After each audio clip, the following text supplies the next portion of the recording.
good one weather-wise here this afternoon here at Citizens Bank Park. Yeah, you get your automated tickets, you get into the ballpark. The Angels are here. They got some fans that travel. Might be some Mike Trout, Shohei Ohtani fans who are here at the Yard, but they also get a chance to see Ray Dittinger.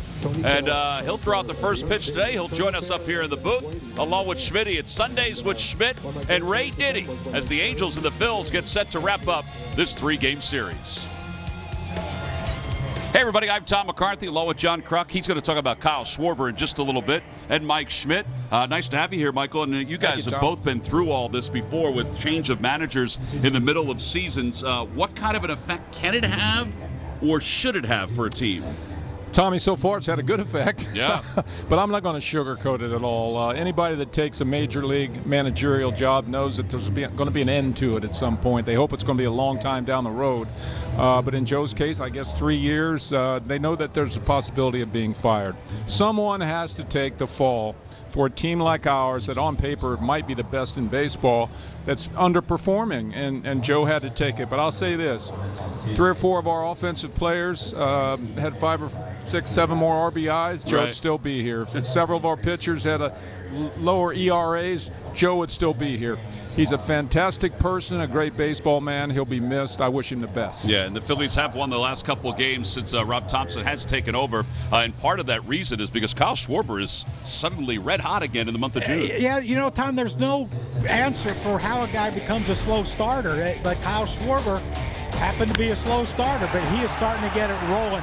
And the leadoff spot for the Phillies has been a sore spot in the lineup so far this season. But Schwarber, the last 3 games since the calendar turned to June, has just been on fire. The thing you like about it is he's hitting the ball, staying up the middle.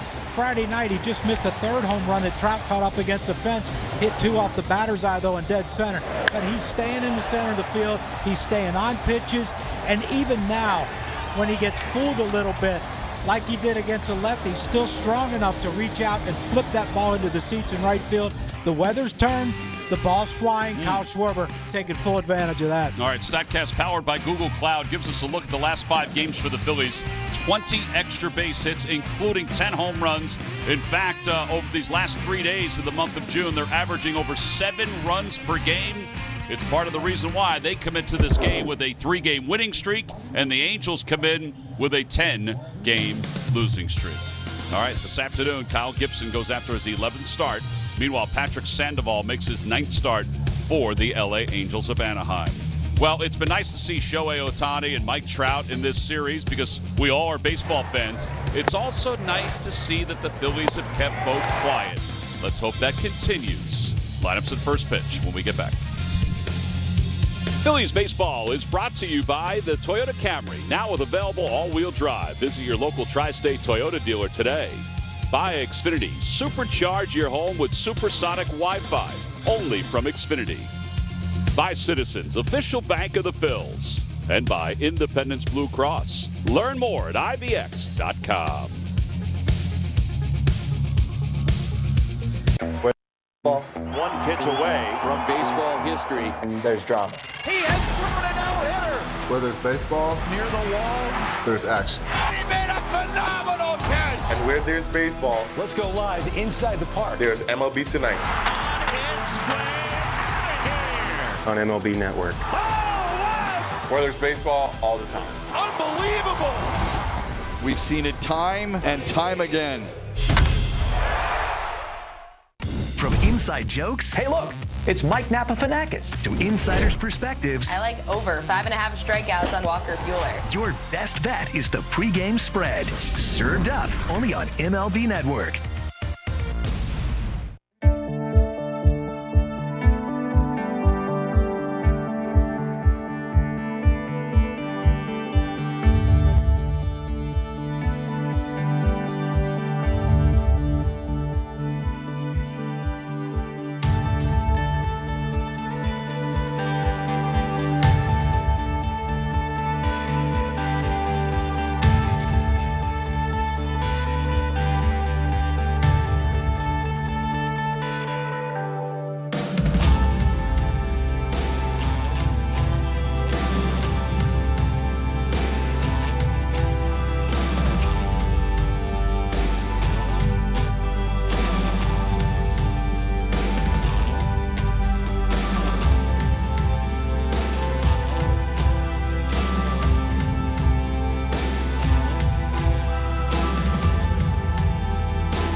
Here's the Angels lineup brought to you by Xfinity. Supercharge your home with supersonic Wi-Fi only from Xfinity.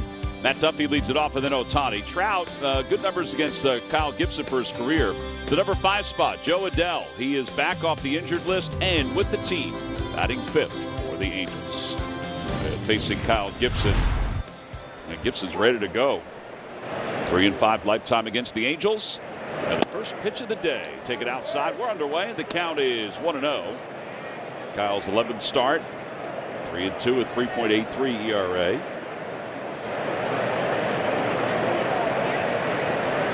Facing Matt Duffy, who's 1 for 7 with a couple strikeouts in this series. In fact, the Angels struck out 20 times in the 2 games. Well, that's why. A 1-0 pitch that bounces and you swing at it. Yeah, they've lost 10 consecutive ball games coming into this one. Well, let's hope that continues here today.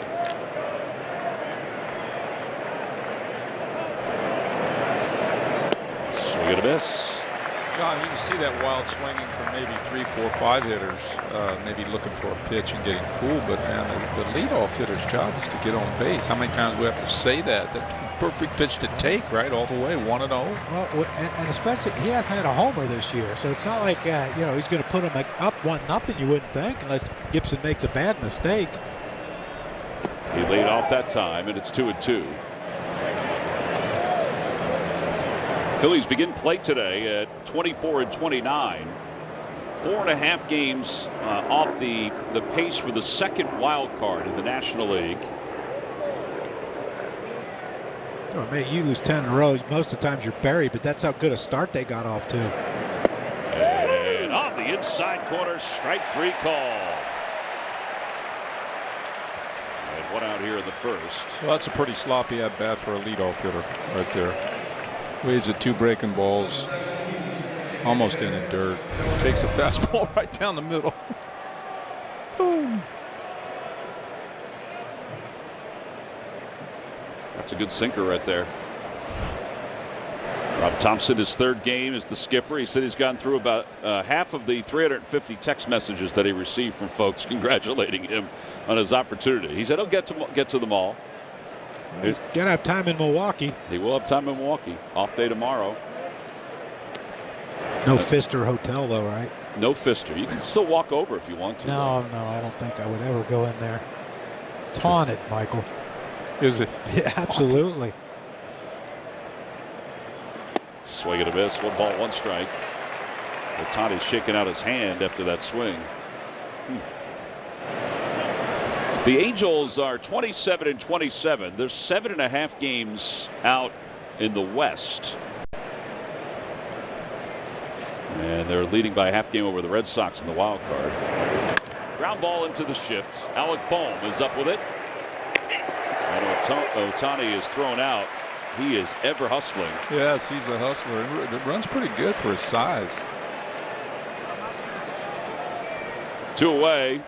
Number 27. Mike Trout's coming up. Mike Trout. And the odds powered by PointsBet of getting a hit today. Now he's 0 for his last 23, which is the longest of his career. I have a feeling he's going to get one tonight. We used to say when we were in a slump, well, just think you're that much closer to your next hit.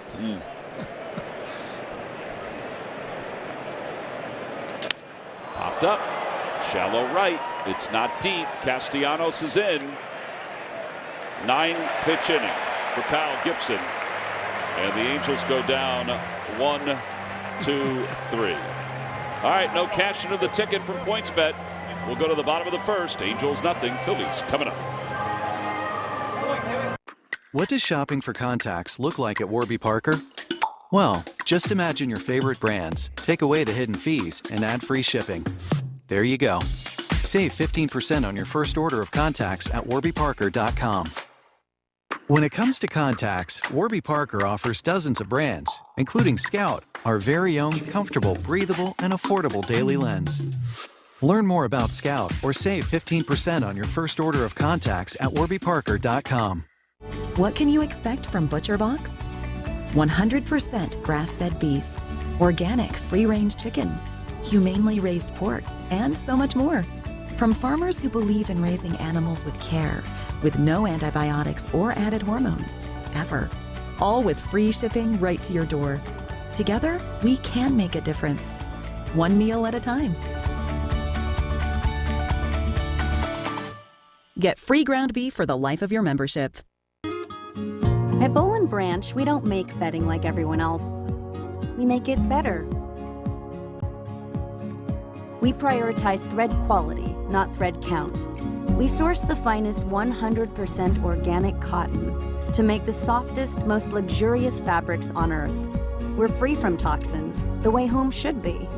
Boll & Branch is made different, so you can sleep better at night. Experience the difference at bollandbranch.com.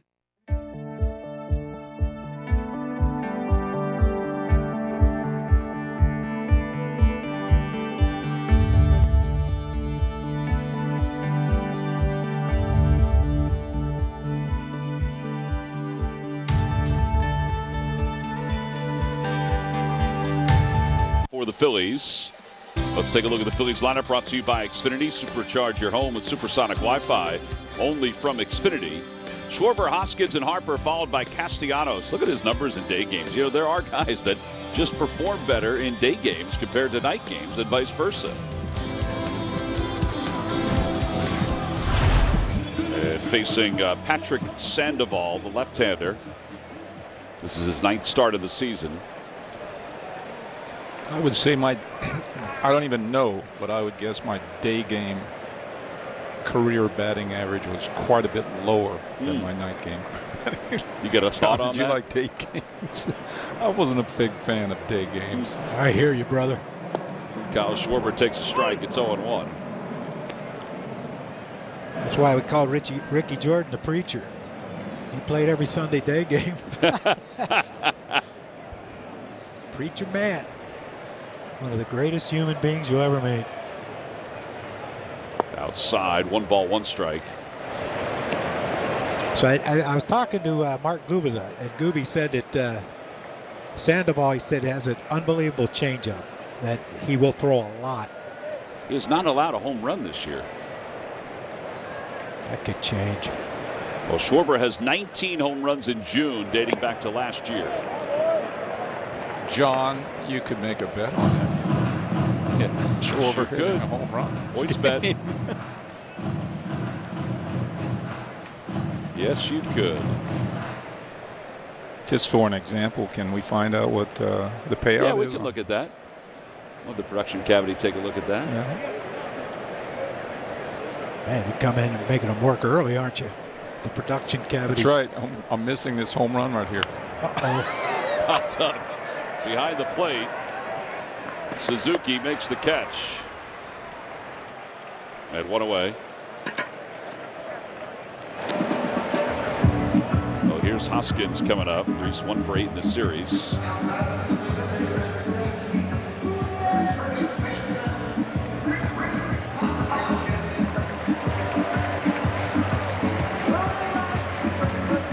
Well, we got Reese getting hot to look forward to. If you're a Phillies fan, just hasn't hit that hot streak so far this season. No, not for the long term. He does have 6 home runs and 16 RBIs in his last 25. He checks and he takes inside. They appeal. No swing.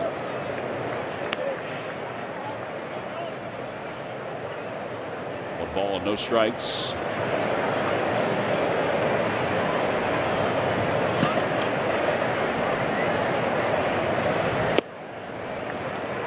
One and one. Michael, you didn't do bad in day games. You had a higher OPS in day games than night games. Well, we didn't know what OPS was. 1-1 is lined out to center field. Trout on the run. He's there. And he makes the catch. Yeah, that ball was crushed. It just wasn't hit high enough. Yeah, there are 2 outs. And usually for Reese, that's not an issue, hitting them in the air. Yeah. You could just tell how crisp that ball came off the bat. It just sounded great.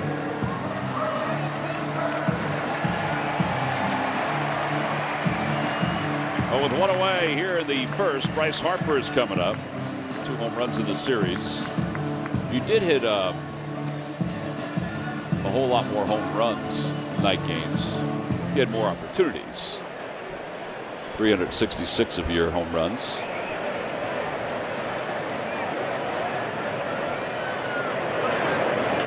Off the end of the bat, floated on one hop.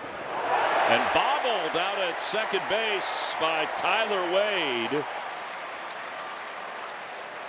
And Harper's going to be aboard. Good hustle by Harper. Well, he's saying the ball was knuckling it. It hit the ground, didn't it? No, it was a hop, but he just didn't field it cleanly. See, right there, a little bobble. Now, you know what? He was telling the other infielders, like, going like this, like it was knuckling. That's that same spot that the second baseman from the Dodgers was playing a few Sundays back. Remember? Oh, yeah. Where must be something Max there. Muncy was playing when the Phillies pulled out that victory. No, but Harper was really hustling. If he'd have picked it up after bobbling it, Harper would have been safe. Here's Castellanos hitting .248 with 7 home runs, 28 runs batted in. That one nearly got away from Suzuki.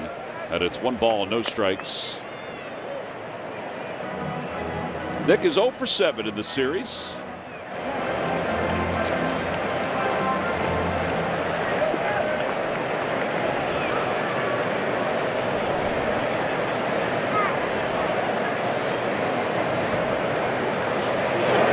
Inside, 2-0.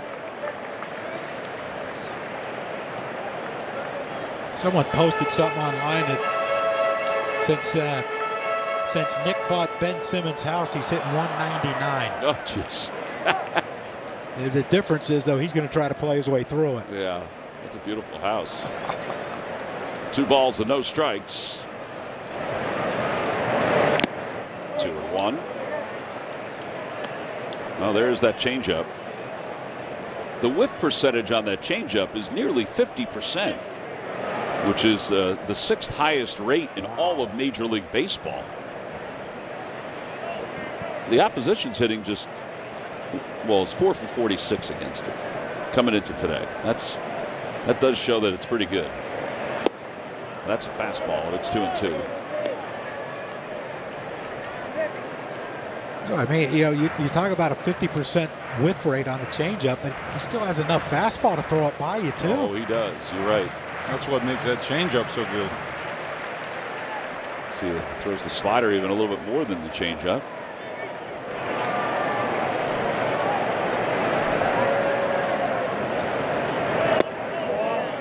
That's a good take right there. Yeah. Especially after swinging through that, 95-mile-an-hour fastball.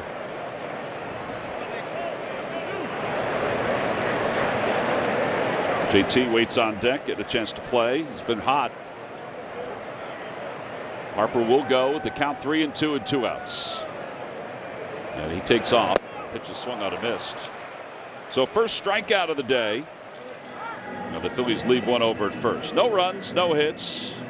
1 error, 1 man left. We're going to the second.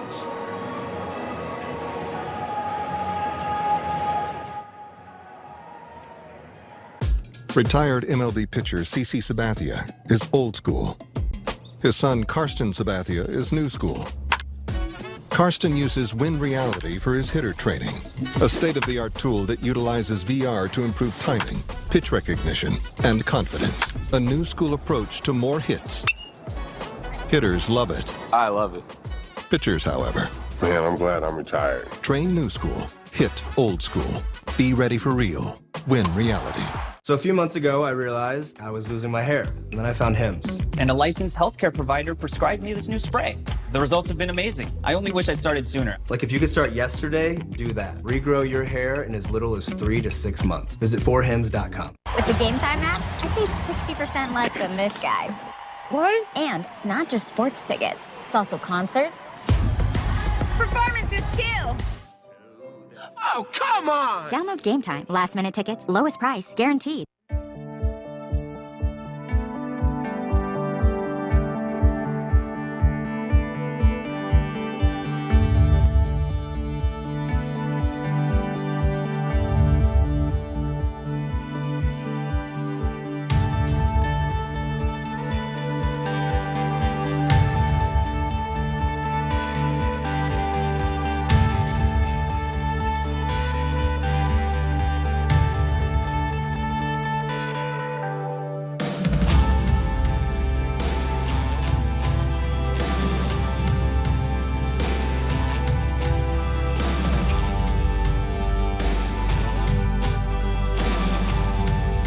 12th. Free events are being held in communities across the country. Register your kids today. Visit MLB.com/playballweekend for more information.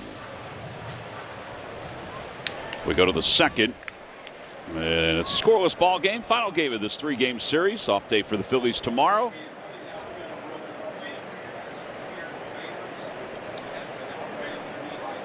Jared Walsh will lead things off.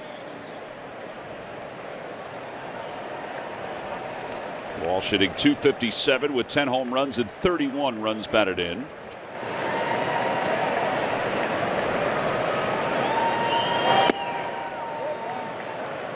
Those are decent numbers. Scheduled for 100. 30 and 100. Yeah, 3 for 8 in this series with 2 runs batted in.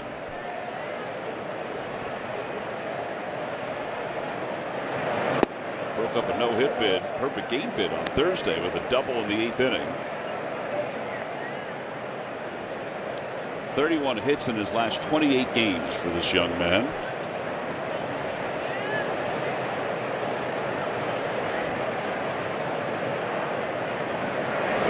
Outside.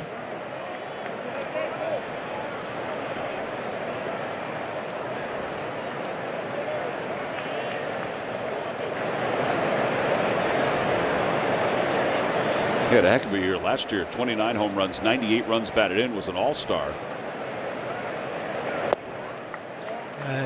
You know, a really big reason why they let Albert go.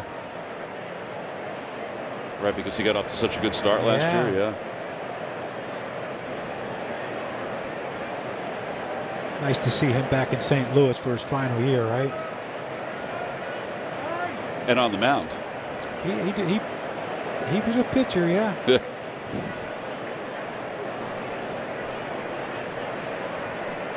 balls and 1 strike.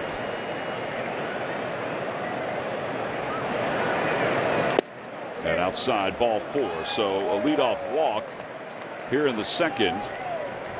Yeah, that brings Joe Adell to the plate.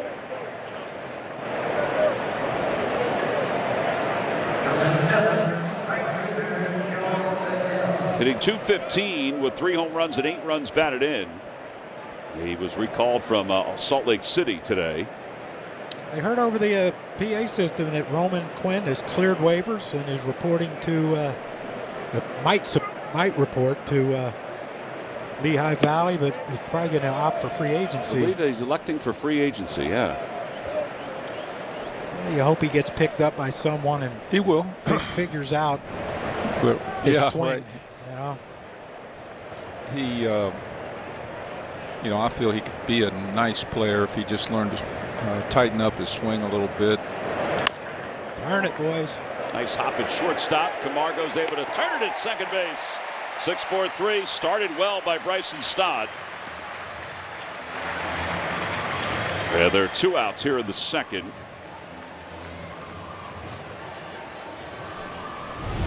Our GMC precision play of the game. Gibson got that sinker, got the hitter to roll over. Stott to Camargo. Perfect double play ball. Boom. Pitcher's best friend. Yeah, you know, against a struggling team too, you worry about walking the leadoff hitter of an inning, but you know, with the way Gibson's sinker's moving today, he kind of nullified that, didn't he? It's the 7th ground ball double play that he has induced this season. It's 1 more than Ranger Suarez and 10th in Major League Baseball. 1-1 to Marsh. 0 for 8 with 5 strikeouts is Brandon Marsh. Getting a Marsh with some elevated velocity after getting 2 strikes and been chasing. Fought off. That's some serious velocity last night. Ooh. That was some serious velocity last night. Elevated. I mean, the numbers sometimes don't really show how it gets up on you. You know, it's kind of like the Scherzer fastball, which, you know, I haven't faced it, but just watching it, it may say 95, but it feels like 99 coming up there.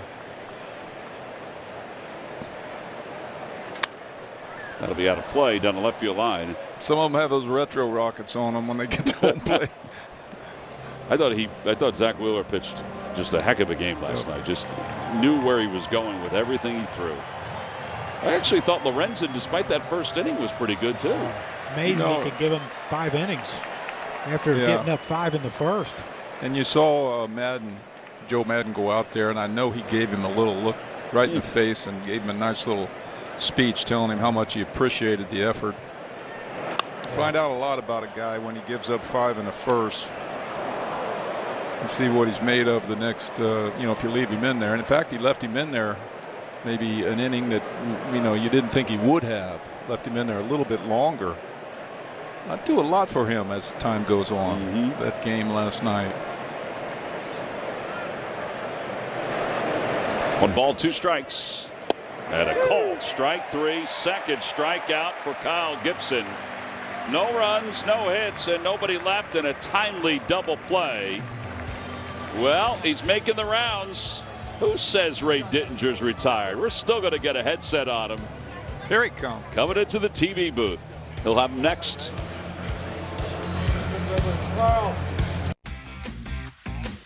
I got the mic today. I got the mic. You got the mic. I got the mic today. Mom, I'm sorry if you hear anything that is said tonight. I apologize. I love you. I haven't talked to you in a few days.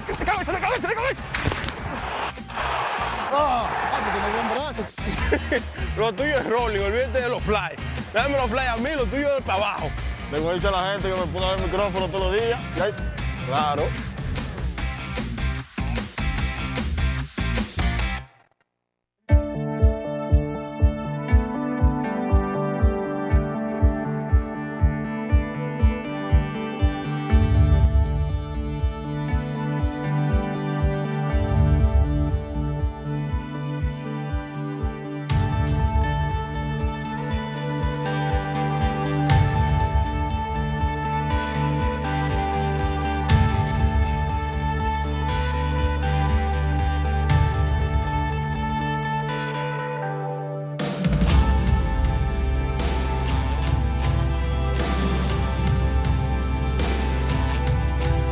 Through the years.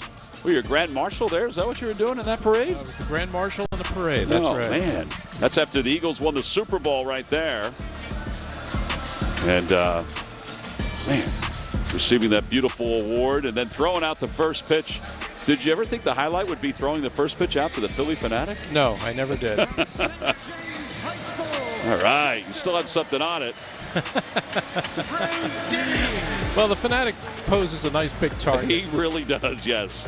So Ray Dittinger joins us up here in the booth. Congratulations on an amazing career. Thank really. you, Tom. Appreciate it. And we appreciate you coming in here today. And I said that you're retired, but you've put on the headset a few times since your retirement. Yeah, a few times. I found that this retiring thing's harder than I thought. But it's I'd like to find out, Ray. But I will say that having had 53 years working in this market, it's been great, and a big part of it has been covering these two guys. Yeah. When I wrote my book, Finished Business, a year ago, I had to pick the guy who I thought was the best athlete that I covered in Philadelphia in my 50 years, and there were lots to choose from, but I took this guy. Took Michael. Thanks, yeah. Ray. Yeah. He was the best. And when I was writing that chapter and looked back on his stats and his career, what I realized was sometimes you can take greatness for granted if you see it day after day after day after day. When I went back and looked at Mike's numbers, they were actually better than I thought they were. No. I mean, 8 National League home run titles is just extraordinary. I mean, probably never see that again. That's nice of you. Thank you, Ray. So You did all right. I spent the 90s pretty much away from Philadelphia. I'm always curious, been curious about you and how you went from your job in all sports to predominantly Eagles. Am I right in saying that, that you spent most of your time as an Eagles analyst? Pretty much. It became, it sort of, at the time that you were here, I was covering everything. Right. And you guys a lot. Yes. But then as things went on, they began moving me more and more and more towards football. I guess it was after I went to NFL Films. I was at NFL Films for 13 years. Okay. So after being immersed in football for 13 years at NFL Films, when I came back, they sort of moved me more towards football, which was fine. I mean, I love football, John knows and I mean, this is a football town. It is, for sure. We've been trying to change it around here for several years. It's hard to do. It's true. I mean, if you want to write sports or talk sports in this town, it starts with football. Yeah. It really does. And so I've had a great opportunity, and seeing the team finally win the Super Bowl a couple years ago was really a highlight. That was really great to see what that meant to these fans in the cities. It was really, really special. Well, here's the Super Bowl, and your son Dave, also with NFL Films and part of our crew here. That must have been an incredible moment. The whole thing must have been incredible, but just getting a chance to see Dave after the. It was that he surprised me by walking on our post-game set, and that was a very emotional moment that we had there, because we had talked about that, and the fact that he walked on the set and we had that moment on live television was that was sort of the perfect ending for the perfect day, I think. Alec Bohm lines one into left field. He's got a base hit. That ends an 0 for 12 for Alec. He had been 1 for his last 25. And a 1-out single. So he is aboard. He's definitely an aggressive hitter, Tommy. Yeah. He has, first this fastball he sees, he swings it. I mean, I think that'll pay off for him in the long run. Well, Ray, I got to tell you this, that one of the biggest things that we missed as a family with my kids when we moved to Florida is we couldn't watch the Eagles pre and post. And we missed you. I mean, you kind of like what we looked forward to when we lived up here on Sundays was listening to what you had to say, because I don't know if everyone misses a prediction kind of, but you didn't miss many. And your breakdowns are just absolutely incredible. Well, I enjoyed doing it, and I worked with really good people. And, John, the years I worked at NFL Films helped tremendously. I mean, you're just watching tape all the time. And one great thing about football is every time you think you've kind of mastered it, you realize how much you still have to know. And working at NFL Films and being around Steve Sable and all the people there, and watching tape with Ron Jaworski, your old friend, I mean, you learned a lot about the game. And I tried to bring that to our broadcast, the pre- and post-game show, but also do it in layman's terms. I mean, not lose people in jargon, but explain the game in a way that they could understand. Thank you. Ray, when you went to NFL Films, did you realize what kind of an impact that would have on you? No. I sort of underestimated how much of an adjustment it would be. Writing for print and writing for television are two really different animals. And Steve Sable said, look, you know how to write and you know football. The rest of it we can teach you. But the actual writing for the screen, writing for narration is different than writing for the printed page. And it took me a little while to get the hang of it, but it was just a wonderful place to work. I was never in a place where you were surrounded by more truly creative people who love what they do than they do at NFL Films. I mean, you've been there, you know what it's like. Unbelievable. And Steve is a genius. The whole Sable family, they're geniuses. They really are. Yes, they are. They are, and they built something really extraordinary with NFL Films. And it's one of the reasons why I think pro football became the biggest sport in America. I mean, it grew tremendously in the 70s and the 80s and sort of bypassed everything. And I think the fact that NFL Films provided pro football with a storytelling vehicle that no other sport had, I think really, really helped in the growth of the game's popularity. To this day, I can still remember the early 70s when John Facenda used to narrate. Steve Sable did our highlight film. Yep. And just hearing Facenda's voice, just. Well, they tried. Cool. They tried when Mike was playing the team of the 70s. NFL Films did your highlight film for about 3 or 4 years, and they tried to interest Major League Baseball in doing for baseball what they did for football, and actually do real team highlight films with players wearing mics and microphones in the dugout. And baseball said, nah, we don't need that. And it was so short-sighted. It was so short-sighted because the highlight films that they did with you guys were absolutely great. I mean, they were on the quality of the NFL film stuff. And I really think that baseball missed a great opportunity there by not really getting involved in that when they could have. That wasn't the first opportunity they missed. Just saying. Well, and the voices that you mentioned, from John Facenda to then HK, Harry Callis, to currently Scott Graham doing all the things he does too. I mean, they've done an amazing job over the years. As Adele is in foul territory, he makes the catch. Yeah, well, I wrote many a script for Harry the K, many a script, and what a great narrator he was. Well, Ray, we appreciate you coming on with us today. It was my pleasure. It's always a really pleasure to see you, Tom, and it's great to see these guys again. Best wishes in your retirement. There's so much more we could talk about. Thank you, You John. deserve it. Enjoy walking the dog. Thank you, Tom. Yeah, I'm planning on And listen, I know people up here might not agree with me all the time. Yeah. But thanks for Dave, too. Yeah, he's the best. He is the best. He is the best. All right, well, enjoy your time with your family. Ray Dittinger, our guest. What a great moment getting a chance to see the grandkids before the ball game today and then throwing out the ceremonial first pitch here at the Yard. Today, I consider myself the luckiest man on the face of the earth. Jackie Robinson punching home run into the left field stand. Here comes Roger Maris. There's a new home run champion of all time. I don't believe what I just saw. Cal Ripken Jr. has reached the unreachable star. This crowd on its feet and in unison. This one has a chance. Home run. Mike Piazza. The Boston Red Sox are world champions. Welcome to the first night of MLB Network. Number 600 for Jim Thome. That ball is gone. 106. That would be a new record. It is caught.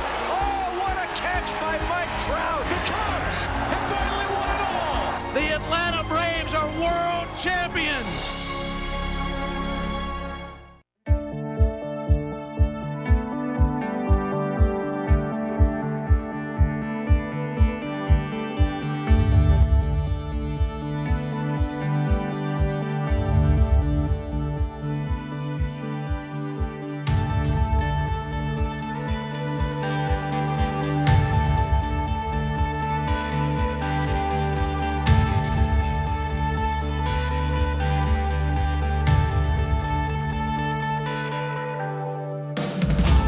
Phillies baseball is brought to you by your Philadelphia area local Chevy dealers. Visit ChevyDealer.com and by your friends at State Farm. Like a good neighbor, State Farm is there.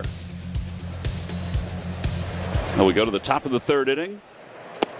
And the first pitch to Kurt Suzuki is taken for a strike.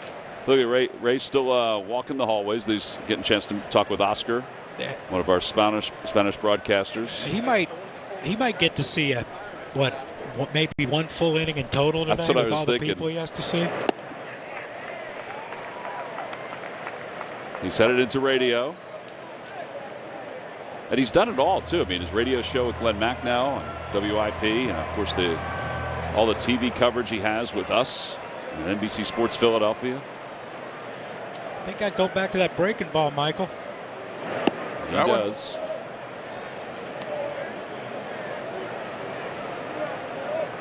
So when he says writing for TV, he means for the prompter. In other words, he's writing that and the videos. He would write a lot of the segments for the videos. Yeah. You know, where HK would go in on a Tuesday or a Wednesday in NFL films and do his voiceovers. Well, this is There's Dave. No more free Eagles tickets for Dave. No. He's going to be like the rest of them. He's going to have to get him on his own. That's exactly right. 2-2 to Suzuki. T-Mac, you just realized we just did a half inning with 2 Hall of Famers? It was pretty cool. Think about that. Pretty cool.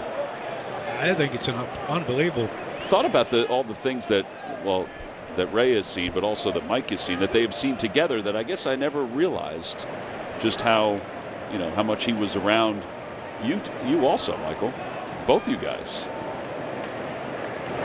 Ground ball softly back toward the middle, and it'll glance off the glove of Stott and into center field. That's the first hit of the day. Doesn't Suzuki always get hits against us? Does seem to, yes. I always wondered why you're in the outfield grass. You see it right here. Watch this ball go up the middle. And he dives for the ball, and for me, the only thing he could do would to have that ball carry him one way or the other into no man's land and allow a hustling runner maybe make a turn and go to second base, because they're not going to throw the runner out at first, right? I think it's almost like a pitcher back at the mound where you say, don't put your hand up. It's so instinctive. Exactly. Yeah. Now, man on second, trying to score, it's a different story. You know, you got to try to keep the ball in the infield. 0-1 to Tyler Wade. Yeah, it's an instinctive thing. It's hustle, I guess.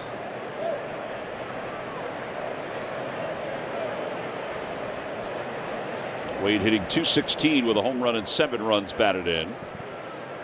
He had a good year last year with the Yankees. 0-2. Previous hitter, hasn't Kurt Suzuki been a little bit of a thorn in the Phillies side over the years? He definitely has. He definitely has. For, you know, when he was with Washington, when he was with the Braves, he has always, for some reason, hit the Phillies and hit in this ballpark too. At least it seems that way. Yeah. Might just be the Angels catcher. Stassi's had a pretty good first 2 games offensively. By the way, that went from 0-2 to 3-2, laid off 2 breaking balls, and then a sinker in and got a base hit.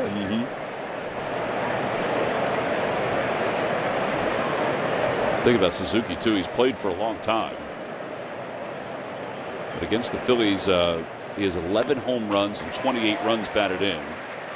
As Wade keeps himself alive by getting a piece of that one. Now, that's a nice backup catcher to have right there on your team. Kurt Suzuki. Not that we don't have Mr. Stubbs, right? No, I'm with you though. You got to love him.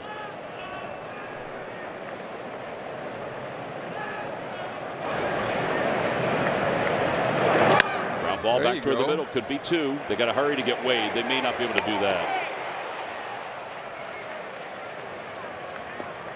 So 6 unassisted at second base, a fielder's choice.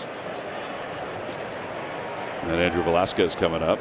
Make plans to see the Marlins come to town for a divisional matchup Monday, June 13th. Tuesday, the 14th, that's the Fans Feeding Families Night and Food Drive. And then Wednesday, June 15th is a 1:05 first pitch. Visit Phillies.com to purchase your tickets today.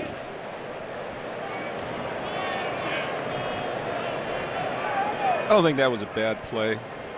Left-handers coming out of the box. Runs real well. Plus you're flipping to the ball to Alec Boehm, who's really a natural third baseman, not a shortstop. Yeah, if it wasn't the shift, like if they were shifted the way they are right now, Camargo may not have even gotten to it at second base, so Stott would have had to field it anyway. And that's the one thing about the shifts. Like, you know, your pitcher works his butt off to get a ground ball, and you're shifting in a position where you can't turn a double play. That's one of my issues with the shifts. Other than that, I could really care less, but because we're not hitting anymore. But I guess next year that'll be all changed. Meaning you and me? Yeah, I hear you. We ain't got to worry about it. Yeah, that is the plan, that they are going to do away with it.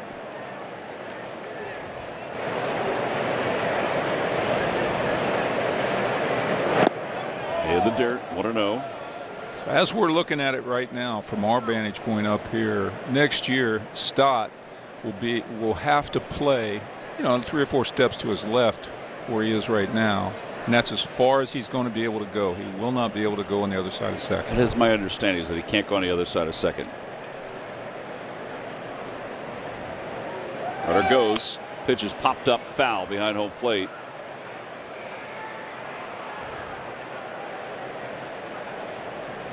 Don't sneak your foot on the other side of second base. You're out there. He'll be watching. Home plate umpire. He'll be watching.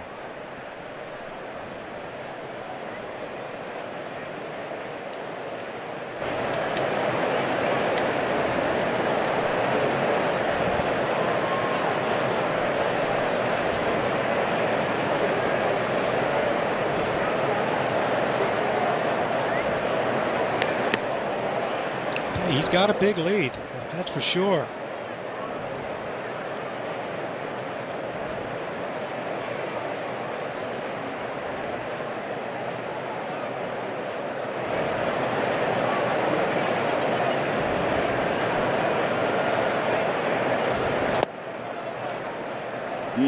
Dan Bellino did not think that was in the zone, and it's now 2-1 to Velasquez, who's a light hitter, 189.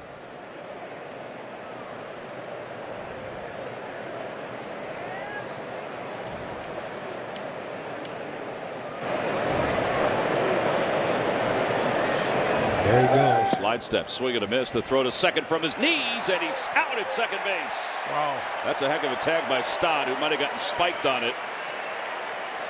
No argument from Wade. He got up and started headed back to the dugout. Oh, that's impressive right there. Wow. That's why he's the best catcher in baseball. Watch this, folks. Boom, from the knee. Yeah, he never got to the bag. He blocked the bag. It's a good job by Stott. Oh, well, they'll be looking at that, I bet. Yeah, they did, and they just waved it off. Oh.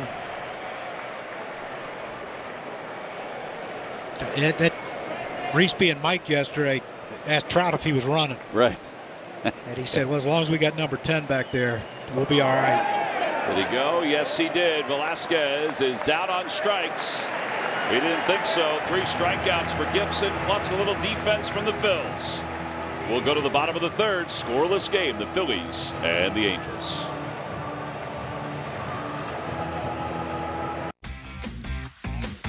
I got the mic today. I got the mic. You got the mic. I got the mic today. Mom, I'm sorry if you hear anything that is said tonight. I apologize. I love you. I haven't talked to you in a few days.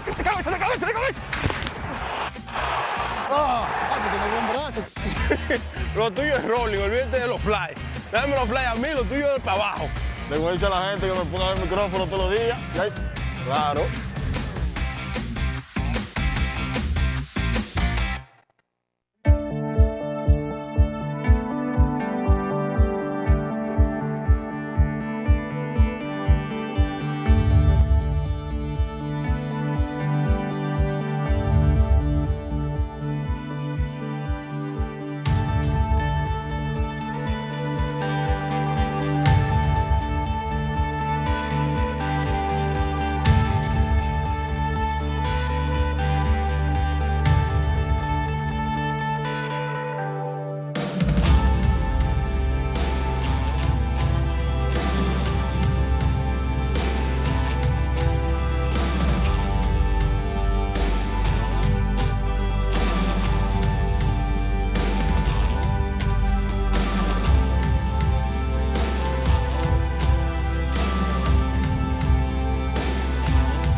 Phillies fans turn to and join the millions who are already saving by adding Xfinity Mobile to their internet.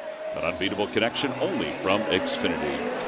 There's the Dittingers in one form or another. Ray's daughter's in the middle. In the baby blue, his wife Marie is over to the right. Grandkids are in the back. Here's Bryson Stott to lead it off. Fouls the first pitch back. And it's 0-1. Dave is there. We know Dave. We know you're here. There's Dave's family and Ray's. This is the most airtime that Dave's got in a long time. 1-1.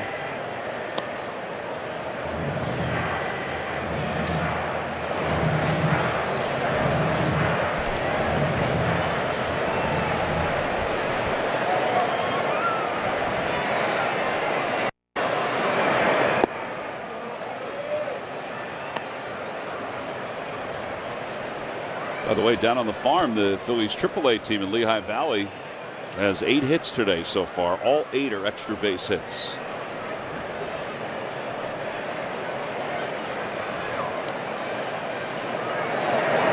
That one's hit well out toward right field. Adele is over and is there to make the catch. Just a couple steps from the scoreboard. And 1 out here in the third. He's pretty graceful out there, Adele. He is. He's athletic as heck. Kind of reminds you a little bit of Aaron Altera, doesn't he? Aaron's athletic ability and how smooth he was. Boy, there's a name from the past. I thought he was going to be. I loved him. I did too. I thought he was going to be a special star. player. I thought he was going to be a star.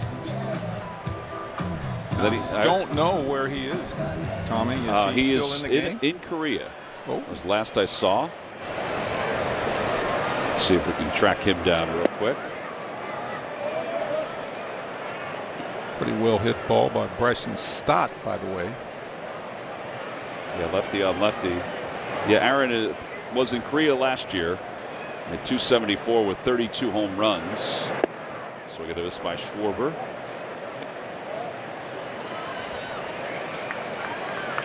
So not in Korea right now.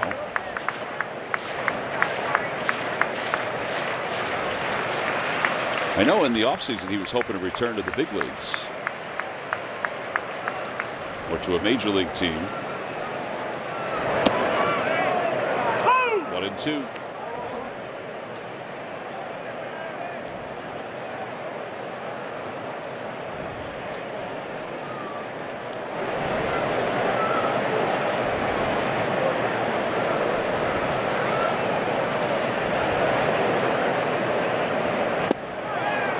Schwarber struck out. 2 away here in the third. Rhys Hoskins coming up. Jim and Corey react to the Phils change at manager. Check out the latest Phillies Talk podcast. Available on our website, YouTube, or wherever you find your podcast. Presented by Team Toyota.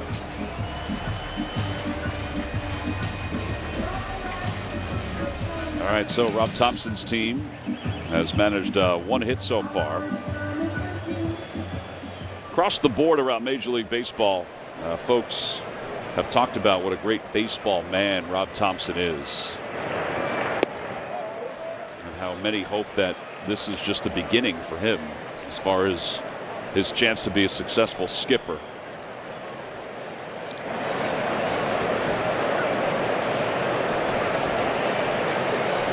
One and 0 to Rhys. Rhys lined out to center to Mike Trout his first time up. Fouls it back, and it's 1-1. He's had a couple good swings, hasn't he, Michael? Rhys? Yeah, now he's probably going to get that change-up or off-speed pitch, see how that works out.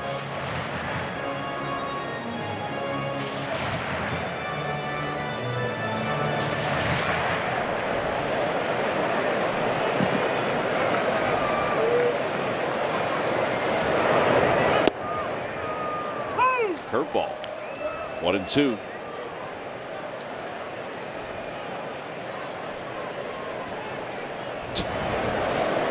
Fanatics found himself a spot in the stands.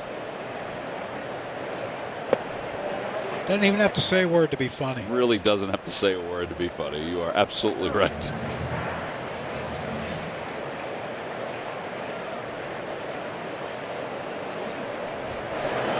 I thought when I was in San Diego, the San Diego chicken was like the greatest thing ever until I came here. Got to see the Fanatic every day instead of just like a 3-game series. Yeah. The creativity is bursting at the seams when it comes to the Fanatic. I mean, just look, John. Look. It's a big green head. Just look.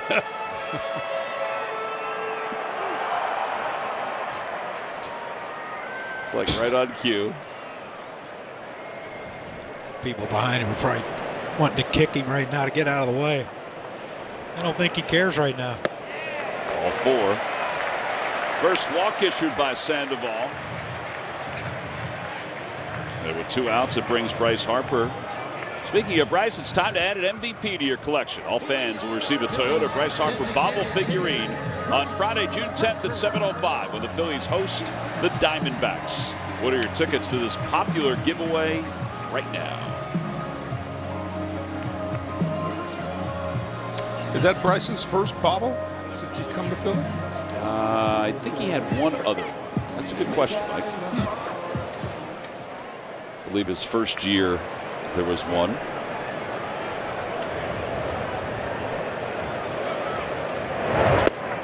I mentioned the other day you had one up at Lehigh Valley last week. Yeah. Nice one. Did a good job with it. Nice crowd that night. That's a nice ballpark. It is a beautiful ballpark. Yeah, man, had a chance to get up and see it, folks. Hour down the road. Or up the road, I should say. 1 ball, 1 strike. Dan Bellino, the home plate umpire. Yeah, I used to hate those 1-0 fastball situations where it snaps off a curveball for a strike.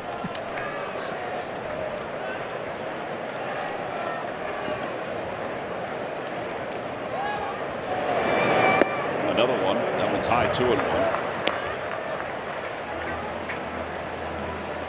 Would that happen often on 1-0?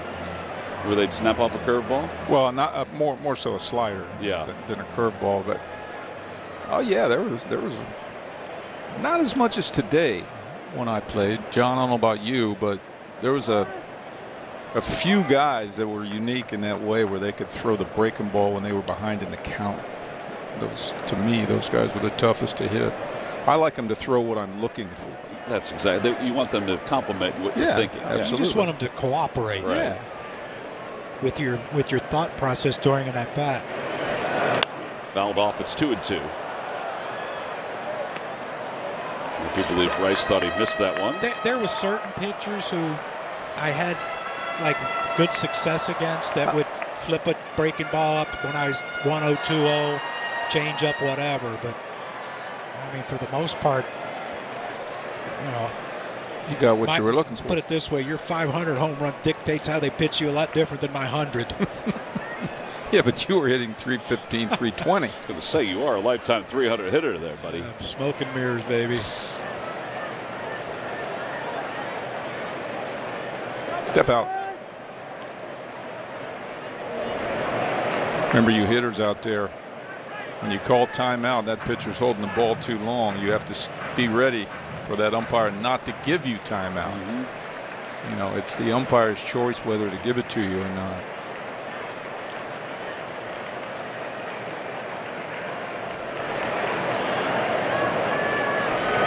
In the dirt, and it's 3-2. So Reese will be off and running. Just as Bryce was when he was on base last time. He reached on an error. Castellanos waits on deck.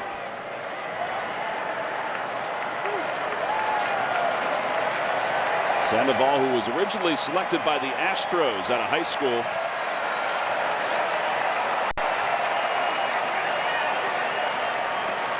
We're about 20 minutes from Anaheim. He's ready to go, and now time is called.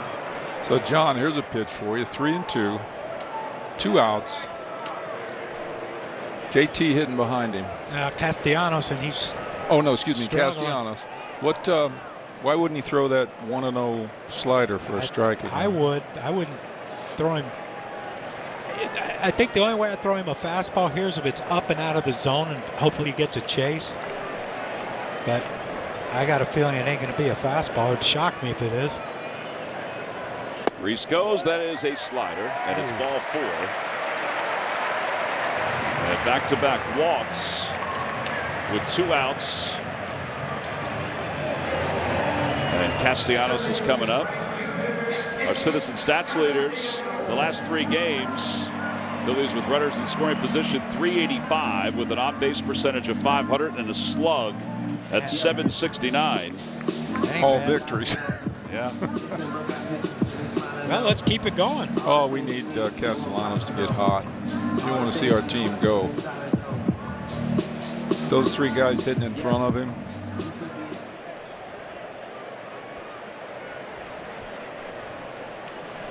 Went down on strikes his first time up. Taps it foul, and it's 0-1.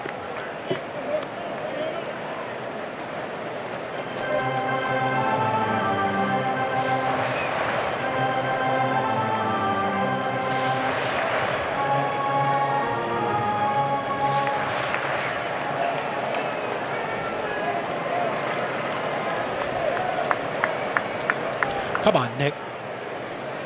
Ground ball to second base. Driving a run. Wide open second base.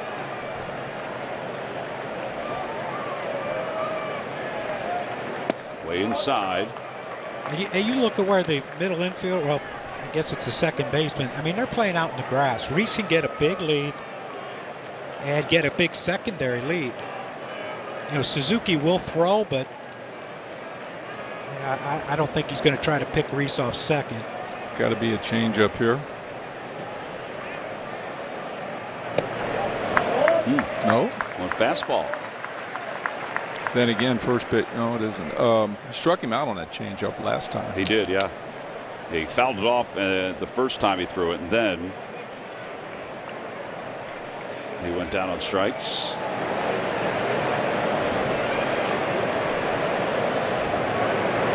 That's a cool picture. Behind home plate. That's a heck of a changeup right there, 2-1. Would have probably been a strike anyway if Nick didn't swing at it.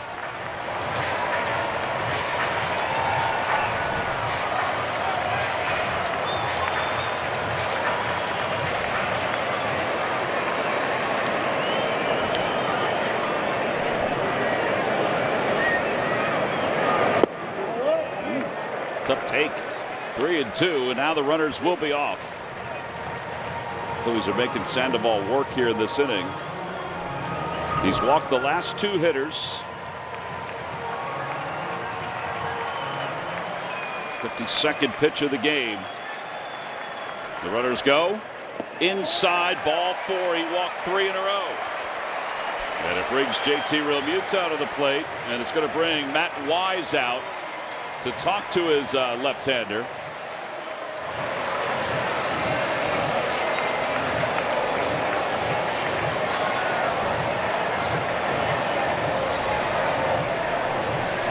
Well, JT is one of the hottest hitters the Phillies have had. He's 4 for 8 in this series.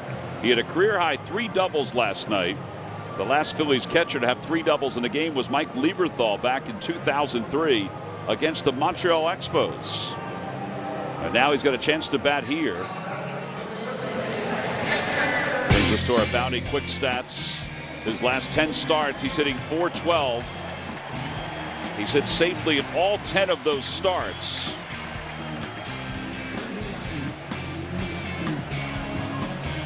He's got a chance to drive in some runs here.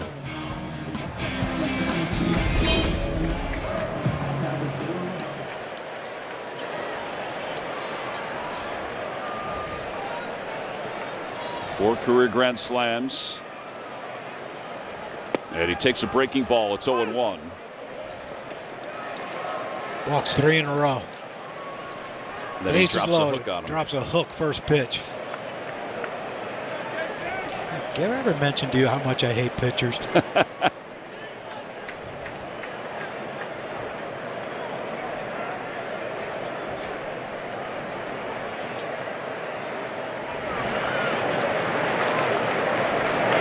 Line drive foul.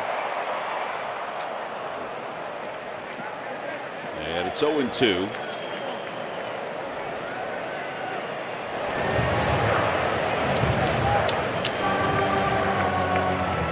I never like to be 0-2 with the bases loaded.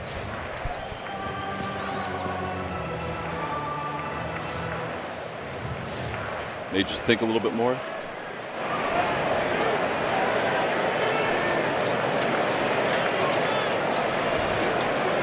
Sandoval's set to go, and the 0-2. Little dribbler up the third base line, foul. Just staying alive. He got that changeup.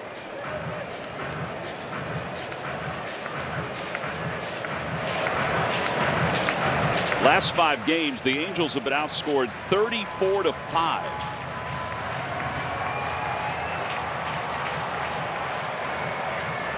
Let's make it 39-5. Yeah. Or no, 38, wouldn't it be? 4 runs? 35 plus 4 is 39. It'll be 38, yeah. Yeah. I thought you were going to add another one. I got my phone off the end of the bat, slowly over to first. He might be able to beat him over there.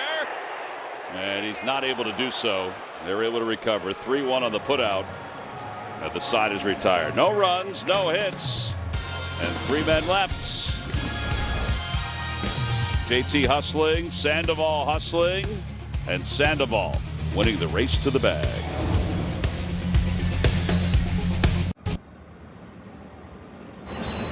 Hey, it's me, the summer breeze. I just flew back into town. Let's get outside.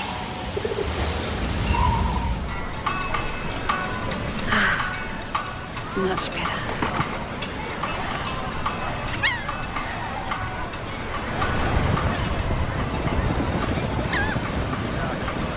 So a few months ago, I realized I was losing my hair, and then I found Hims. And a licensed healthcare provider prescribed me this new spray.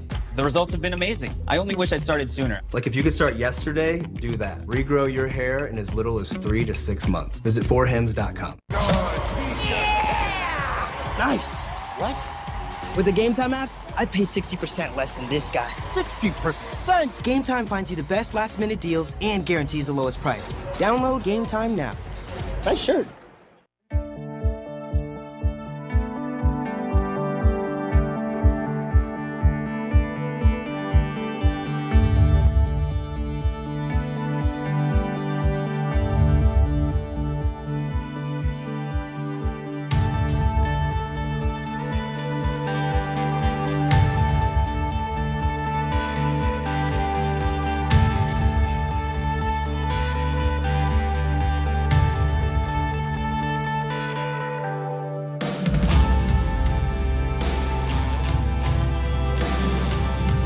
Toyota today. Toyota, let's go Phils. Along with Mike Schmidt and John Kruk, I'm Tom McCarthy. Little sights out in Ashburn Alley. Campos, Manco and Manco is packed as always. Good day to pop open at Yingling. Beautiful afternoon. No humidity at all. That lady's wearing a Schmidt shirt.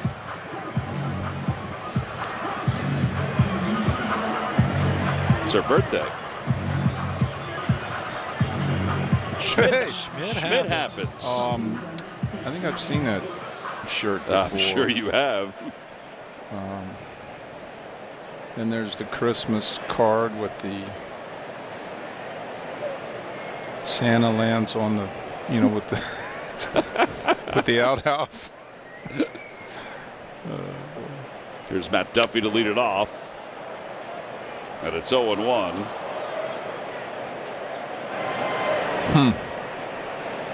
Duffy struck out his first time up. Gibson has allowed one hit. He's gotten one double play. He's walked one.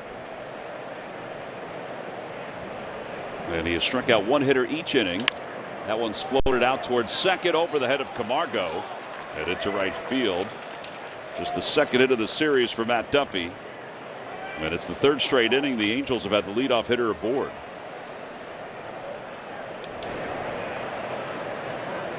And it'll bring Ohtani to the plate. I hate to see someone got on base for Ohtani. Trout coming up, but like we mentioned in this, not only this series, but their prior series against the Yankees, they both are struggling. That's the third inning in a row they've got the first batter on base. Well, let's see if he can take care of him again with a double play ball.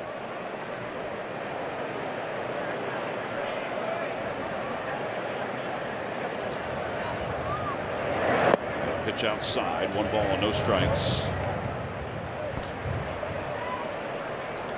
Ohtani has walked 3 times in this series. He grounded out to Alec Boehm on the right side of the diamond his last time up.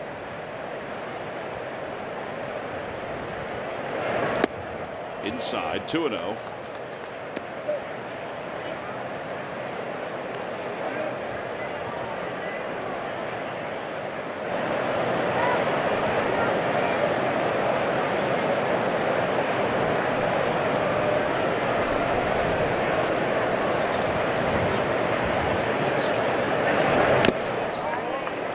He's got something going on with that hand. I mean, he keeps shaking it out every time he swings and misses. I think if there's anything positive for it on the Angels side is that it is his left hand.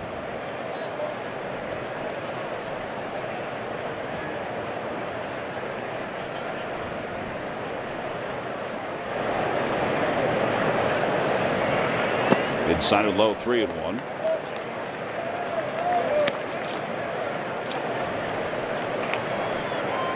Mike Trout waits on deck.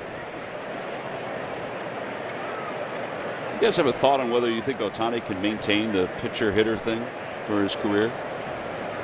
Can he maintain being a DH and a pitcher every 5th day?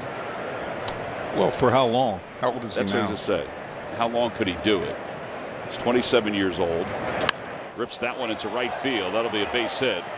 Duffy is already around second, going to third, and he's going to be held there by Phil Nevin. So it'll be second and third with nobody out. Boy, that ball was off, well, on the inside corner at least. Got the head to that ball. That was an amazing stroke. Yeah, it's 10 doubles now for Ohtani this year.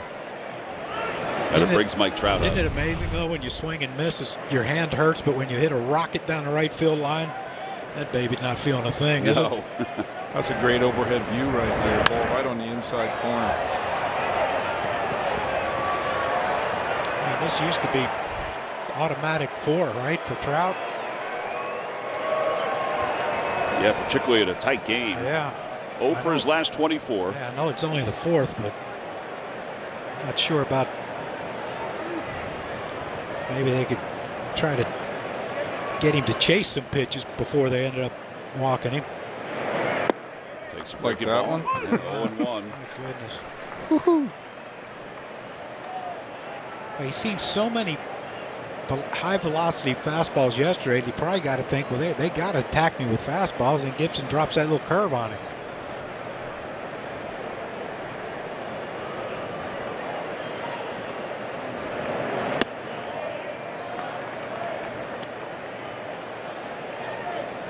Yesterday, Zach Wheeler put on a clinic on how to get him. Went up and then went higher.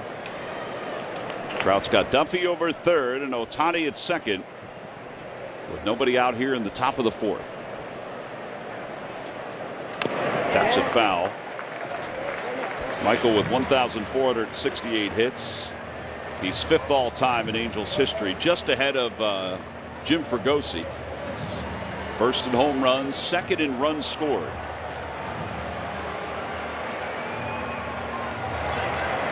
Figure if he stays healthy, he'll shatter them all.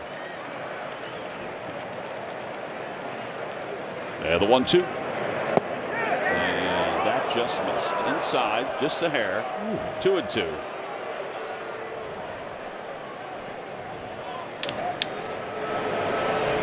Some say good eye, some say lucky guess. Yep. For sure. You gotta try to get the bat head on that ball. See another pitch.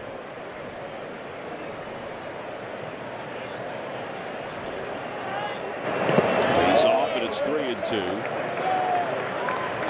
It's like, I mean, we haven't seen Mike Trout hit this year yet, other than the first 2 games of the series. Seems like his hands are higher and his back's more straight. I think the hands are higher. I agree with that. I mean, I thought before he had him like right at his ear a little, maybe just a little higher than his ear, but now it looks there has him over his head now.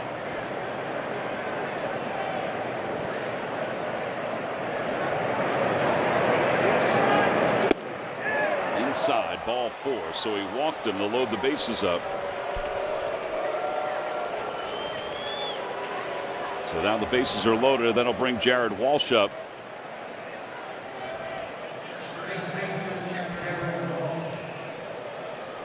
That was a tough at bat for Trout, going through his current slump. And then on second, third, nobody out. He took a couple real close pitches right there.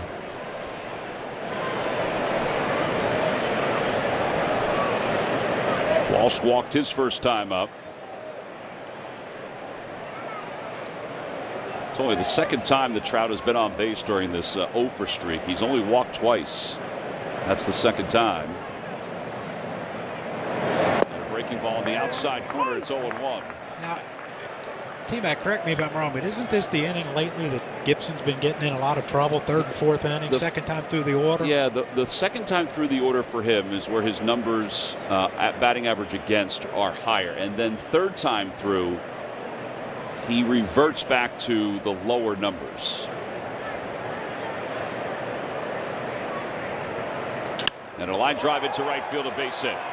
That'll score at least 2. Ohtani is right behind Duffy, and Trout holds up at 3rd. It'll be 1st and 3rd with nobody out, and the Angels take a 2-0 lead.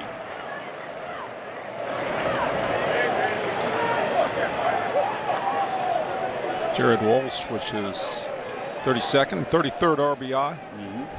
Here you see the replay on it. Gosh, he gets the head out on this one. He's going to fire those hips. You see how flat the swing was, though, Mike? Yeah. I mean, that's how you can cover multiple pitches. And how great a luxury is it to have? I mean, you were like this, but you know, a guy with unbelievable power, both Ohtani and Trout, who can run. Yeah. Yeah, they made it sort of fluid, effortless going around the bases. All right, so Caleb Cotham's out to the mound. 15 pitches without an out so far for Kyle Gibson in this inning.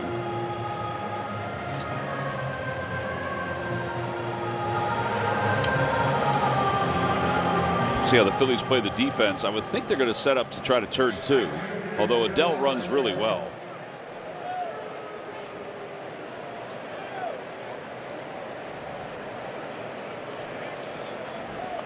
Middle infielders will play at double play depth, at least to begin, with runners at first and third and nobody out here in the 4th. Adell hit into a double play his last time up, so he's 0 for 1. And the pitch that's in there for strike, and it's 0-1.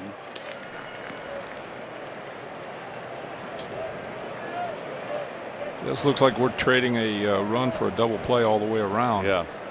Maybe except for Reese.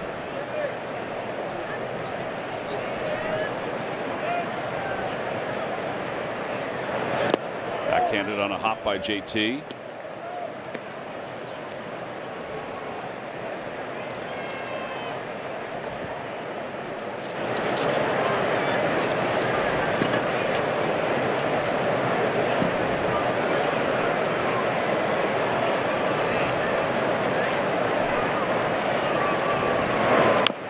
The foot of Adell.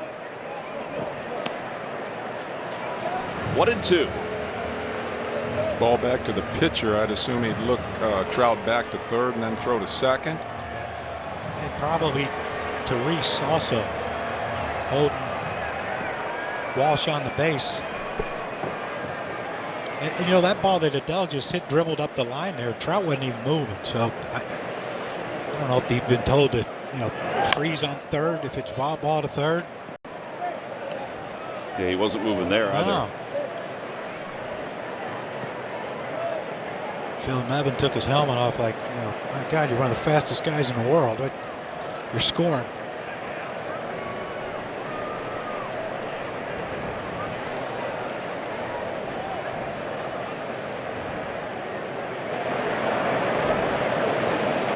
Outside now, 2-2.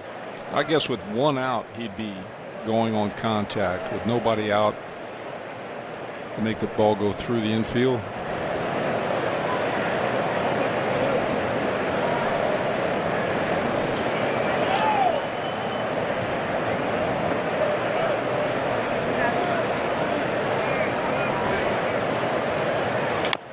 Hit a foul again past the third base coach's box.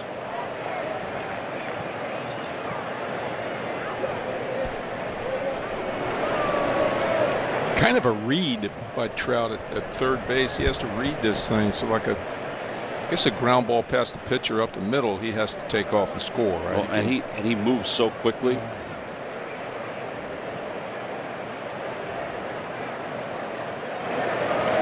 Over toward third. Bohm backs up on it, and he's got one play, and that's to first. Maybe, and he's not going to get him. It'll be an infield hit. A run will score. It's 3-0 Angels. Now they still have runners at first and second with nobody out. Yeah, once Alec looked to second base on that, there's no way he was getting Adell. That guy can run, man. And you know, we talked about how smooth he is and his athleticism, but you know, watch when Alec gets this. Trout's going on contact. Alec gets it. He looks at second for just that split second, and then he had no chance of getting Adell right there at first. Well, he had us fooled. He didn't go any of those foul balls, right? He read it. A little extra second, and he was safe at first. Now Brandon Marsh is the batter, and he pulls it on the ground towards second base. Camargo has trouble getting it out of his glove, and they do get the middle runner at second base. So 4-6 on the putout. The double play is still in order. A fielder's choice. And John, to what you were saying before about the runs in the fourth inning, the 3 that have scored in this inning, that's 12 runs allowed by Kyle Gibson in fourth innings of games this year. Wow. Now compared to the other innings, in the first, second, and third combined, he's allowed 9. In the fifth, sixth, and seventh innings, he's only gone seventh inning one time, but he's allowed 5. How do you explain that? Well, they get a look at the way his ball moves, it sinks, what he likes to throw in certain pitch counts, and I guess they make the adjustment the second time through.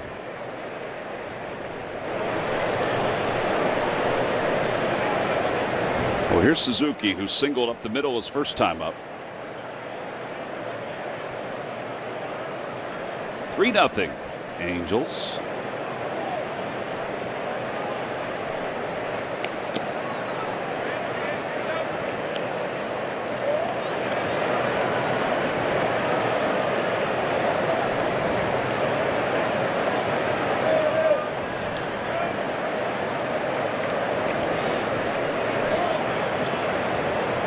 Better get it in there if you're going in, because Suzuki can turn on some stuff. How many times have we seen that double down the left field line from him?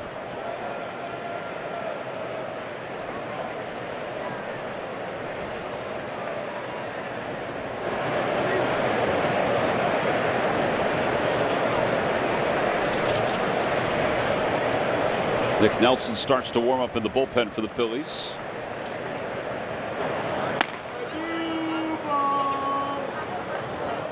And Suzuki showed bunt, pulled it back. That was close. What the heck was that? Didn't he get a base hit his last at bat? Yeah, he did. Think they were thinking safety squeeze on that? Kind of looked like it, didn't it? I have no idea. But if anyone will do some crazy things, that man in the dugout he'll pull them off. He was the original manager where you had to be on your toes with what was going on.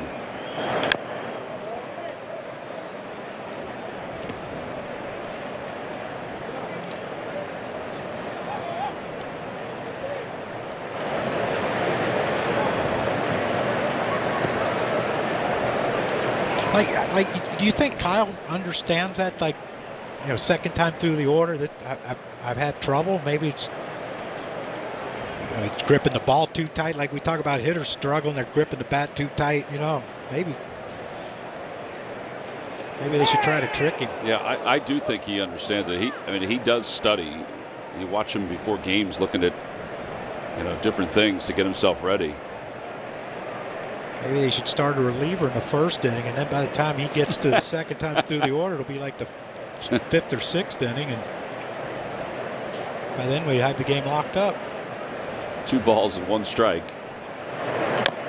Pulled foul, and it's 2-2.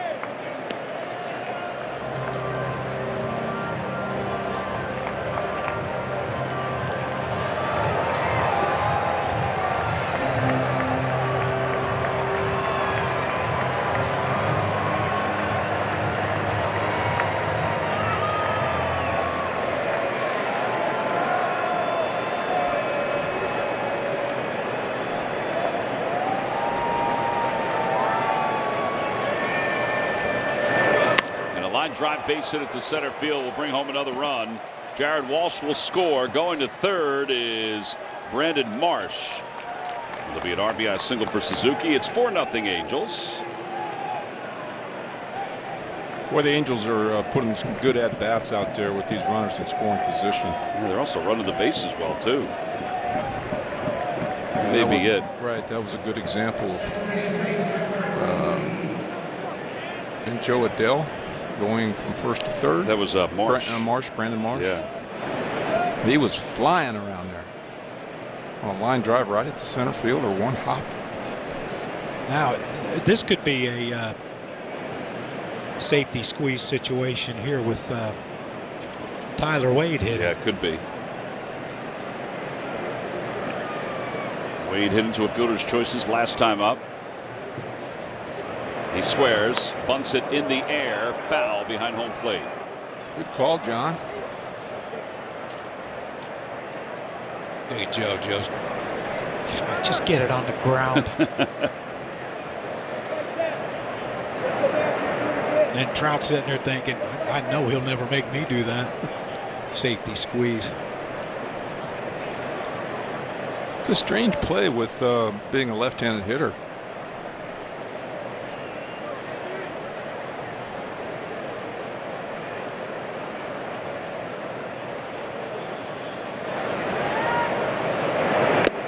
Inside, 1-1.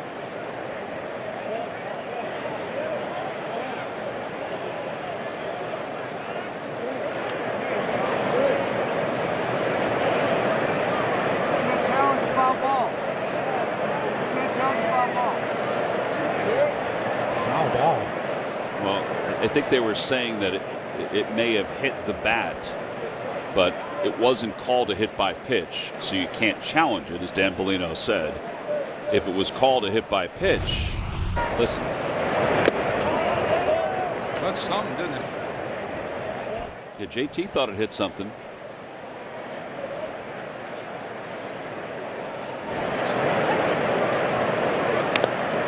Fouled back 1-2.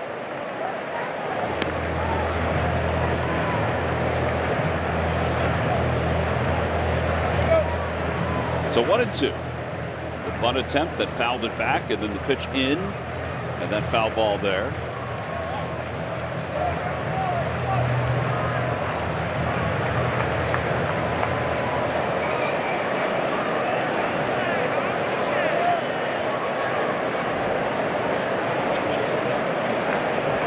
He bunts at it and bunts it toward first. It'll get the run home, and everybody's going to be safe. Reese threw high to second base. 5-0 Angels.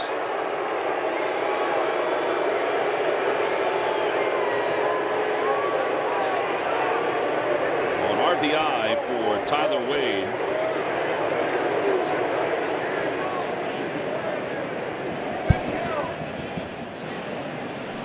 It'll be scored a fielder's choice for Wade. He'll get the RBI, and then E3 to allow the runner to get to second base. Yeah, Reese just got underneath that thing, Michael, and sailed it. Yeah, it was the right decision to try to get the runner at second. All right. Was that a two-strike bunt? Yes, it was a two-strike bunt. Pitching change. 5-0 Angels. 1 out here in the fourth. We'll be back right after this.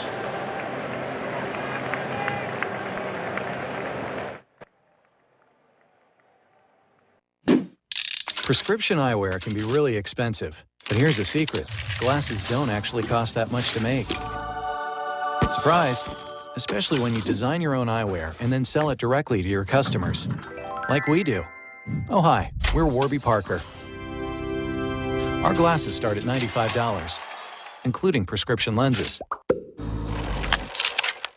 And the best part? You can try 5 pairs for free at warbyparker.com. With the Game Time app, I paid 60% less than this guy. What? And it's not just sports tickets. It's also concerts. Seriously? Performances, too. Oh, come on! Game Time finds you the best last-minute deals and guarantees the lowest price. Am I underdressed? Download Game Time. Last-minute tickets, lowest price, guaranteed. Life is about balance. If I get the proper amount of sleep, then I'm gonna be ready for whatever's to come. I use Oura Ring to always let me know everything that's going on with my body. The accuracy is what sets Oura apart. My sleep score is something that I'm always paying attention to. It's literally part of my morning routine. Always trying to make the most out of this thing we call life.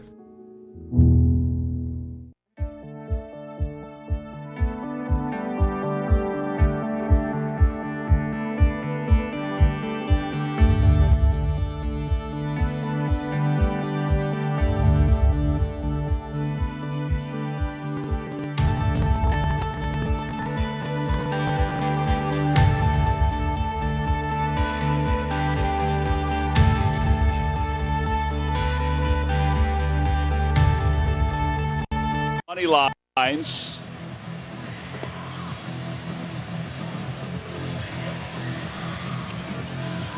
Phillies are favored to win in the opening money lines, and now the current money lines has the Angels a very heavy favorite to win. Don't count us out.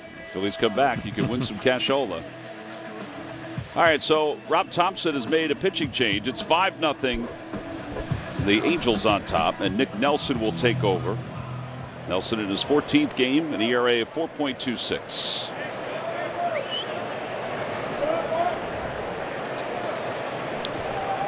Andrew Velasquez, the batter. Kyle Gibson looking on.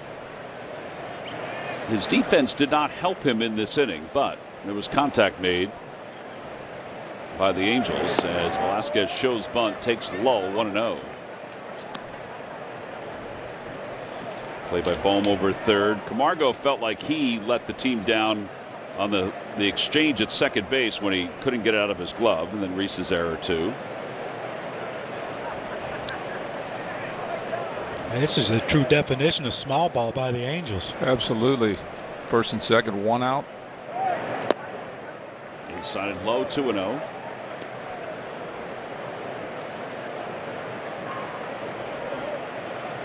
Is this like just put it in play, take our chances that they might make an error or something? I mean, what the heck? It could be.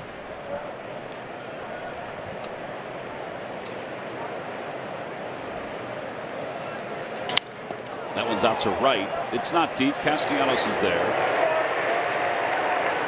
There are 2 outs. Nick was spent some time today with Paco Figueroa taking fly balls very early this morning out in right field. So now 2 outs, and Matt Duffy's the hitter. JT take a bat.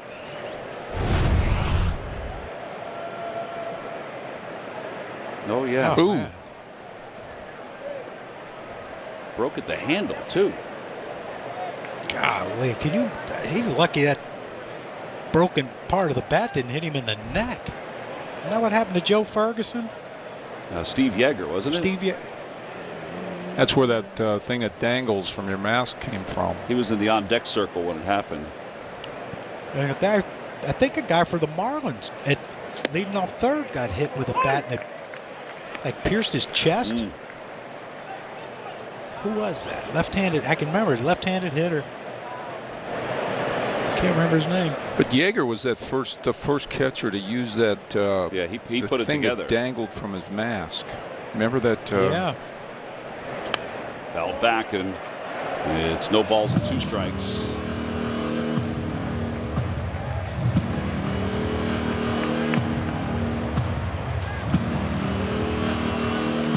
Tyler Colvin was the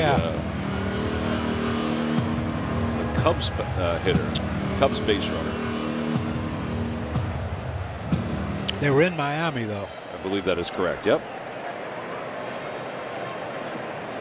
Can't remember where I put my keys, but I remember that mess. 0-2. Outside, backhanded by JT, and it's 1-2. It's amazing. JT could have kept that thing in front of him on his knees like that and had to straighten out that right leg and reach across it. Great to be flexible, I reckon.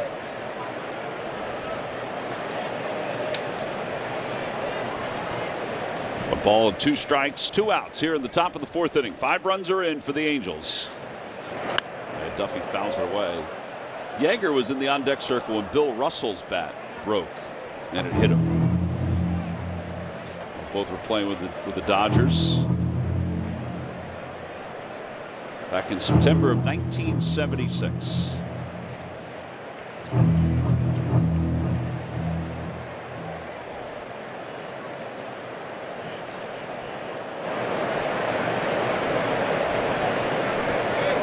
Duffy batted in this inning. He started things off with a single and then came around to score. 1 of 5 to score for the Angels.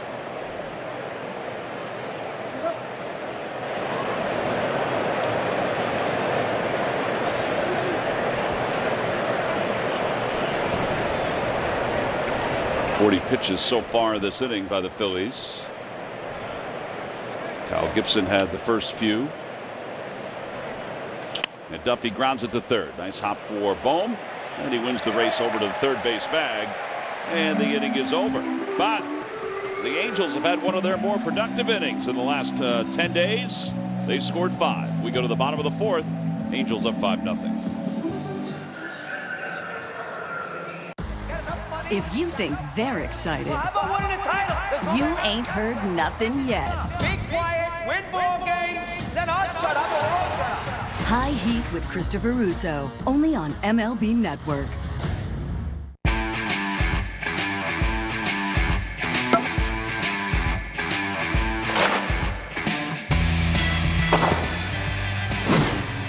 It's time for MLB Pitch Hit and Run, the official youth skills competition of Major League Baseball. Give the kids in your community a chance to compete in the 2022 Pitch Hit and Run Finals by hosting a local competition. Sign up for free at pitchhitrun.com.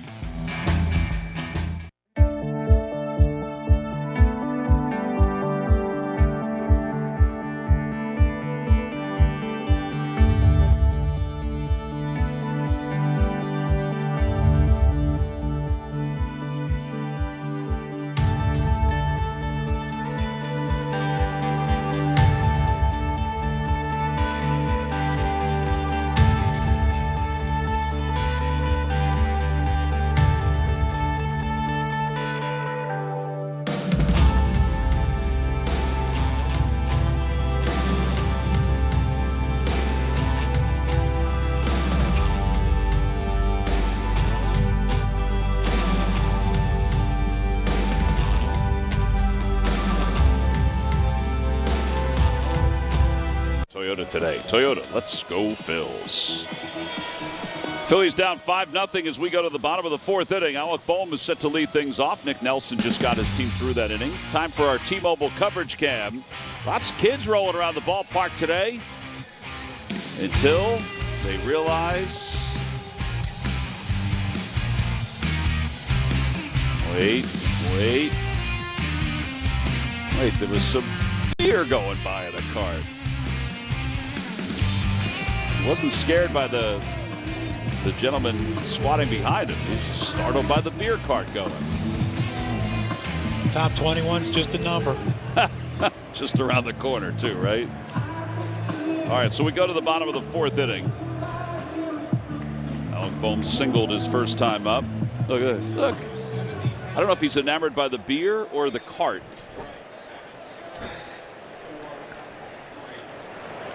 I know which one I'm going with.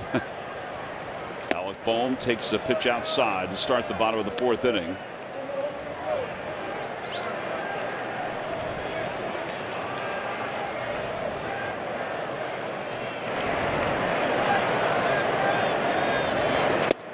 One and one.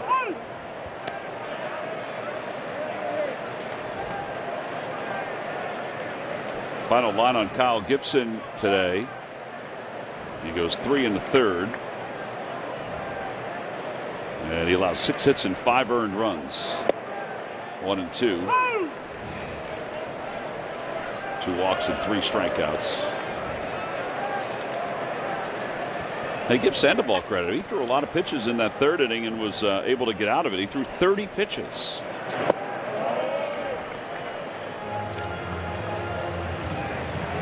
Sandoval, when he was in 3rd grade growing up about 20 miles from Anaheim, he wrote an essay about his favorite ball player, Albert Pujols.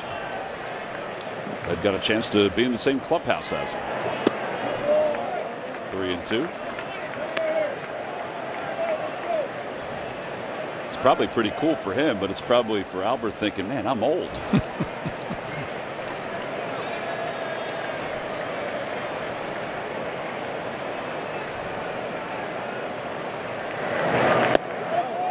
Just a bit outside, ball 4. That's 4 walks issued by Sandoval in the last 2 innings.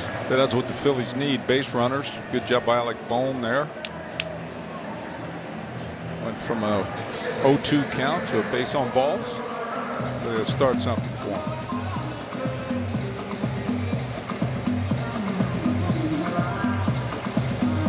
Odubel bounced into a fielder's choice his first time up. He's 0 for 1.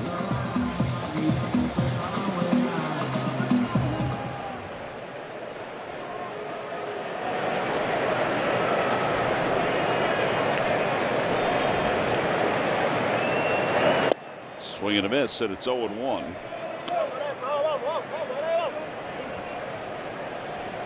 The 4 walks issued by Sandoval ties his career high. Ties the season, I should say. His career high is 6.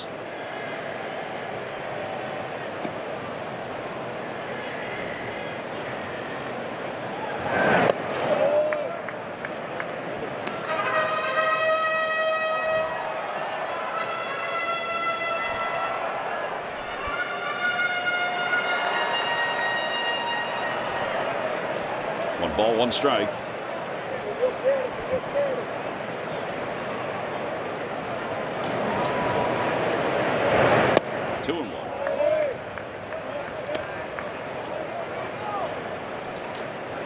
John, you walked the first hitter of the inning. Odubel comes up and waves at a slider. Low and out of the strike zone his first pitch. Then he throws 2 more balls. Got to make this guy throw some pitches. And throw some strikes. The outside corner, according to the home plate umpire.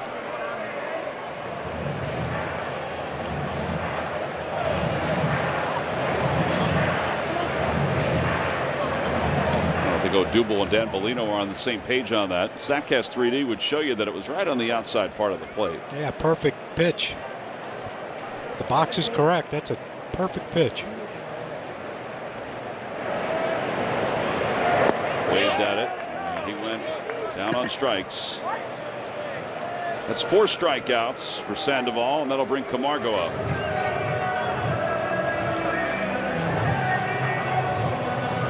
Threw 1 strike that at bat.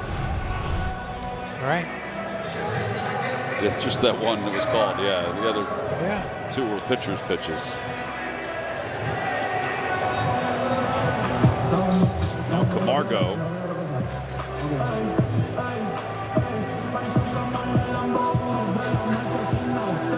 Camargo's filled in at second base, shortstop, third base, a little first base. Today, the Phillies put Nick Maton on the injured list with that strained shoulder. He will still stay with the team, though, and go with them to Milwaukee, go through his treatment. And Didi Gregorius, although Rob Thompson said this is a scheduled off day for Didi, was still placed on the active roster for the Phils, so he'll be available on Tuesday when the team takes on the Brewers.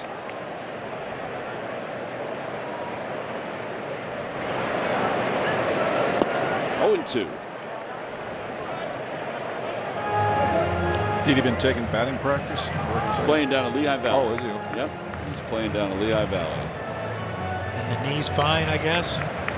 Yeah, they felt like it was that it's responded to everything that they've asked him to do. You know, the hitting was the last thing that they had to have him do, and he felt fine doing it. He's been out for almost a month. Camargo lines it into left field. That'll be a base hit. Stopping at second is Bohm. So now 2 on with 1 out. Good hitting, 0-2 pitch, high fastball. Amazing he threw a strike there, though, right? After the prior pitch, it bounced and he swung at it. That's only the second hit for the Phils. More of them to come, Tom. That's right.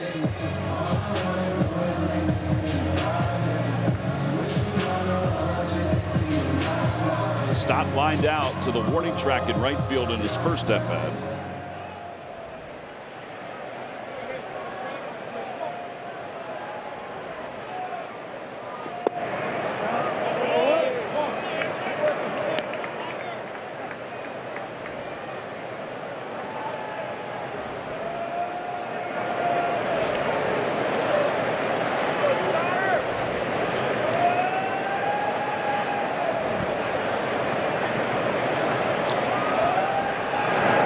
Outside, 2-0.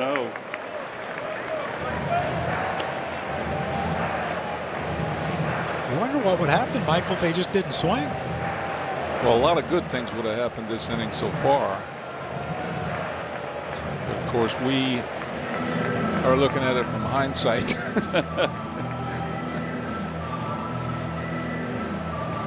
Well, Matt Wise taking a trip out to the mound for the Angels. Probably wondering why there's so many sliders, so many breaking balls being thrown.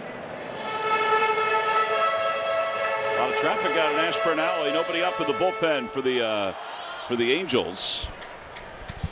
By the way, the first post-game concert of the summer presented by Jim Beam is quickly approaching. The Avett Brothers next Saturday, June 11th at 4:05. After the game, you can listen to them. Your game ticket is your concert ticket. Go to Phillies.com/concerts for more info.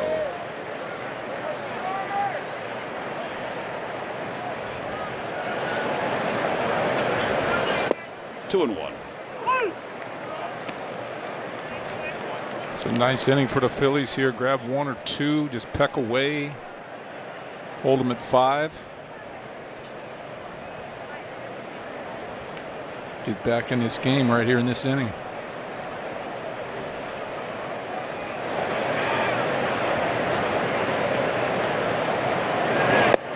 Two strikes. So he threw back-to-back fastballs.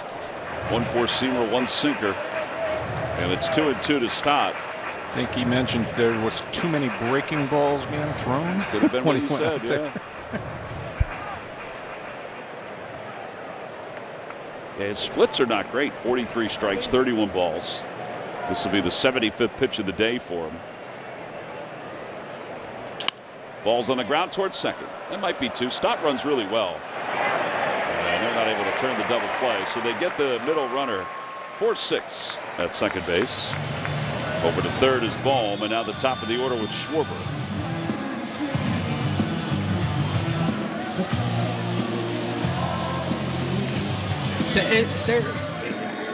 There's certain times that there's like we rarely see they're playing double play depth, which means you move in a little bit, right? Your middle infield.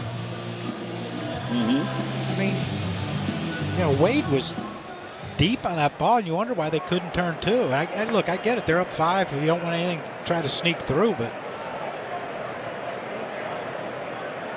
both teams so far have had double play balls they couldn't turn because they've been shifting.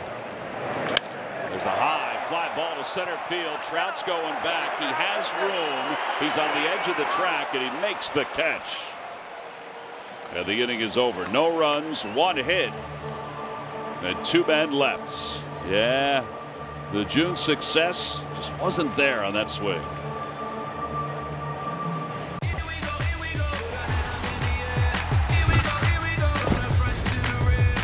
Watch games and coverage all day, every day, your way on MLB Network. There's something about a park. The swings, the slides, the dogs. You can throw your food and wear it proudly. It's where showing off is encouraged, even if it doesn't always work out. So, you in?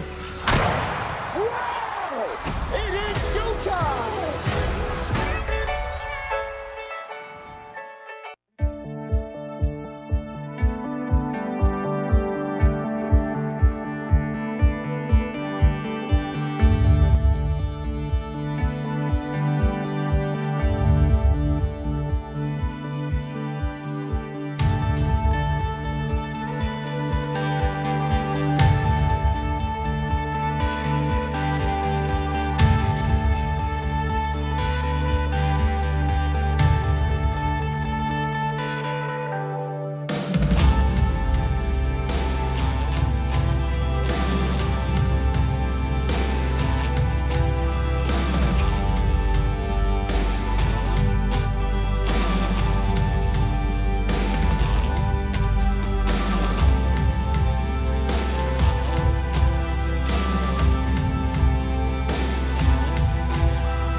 Are a large extended family, and our extended family lost a good one last week. The great Joe Schneeberger, who you probably saw when he came to the ballpark over on the first base side. He would sell the programs.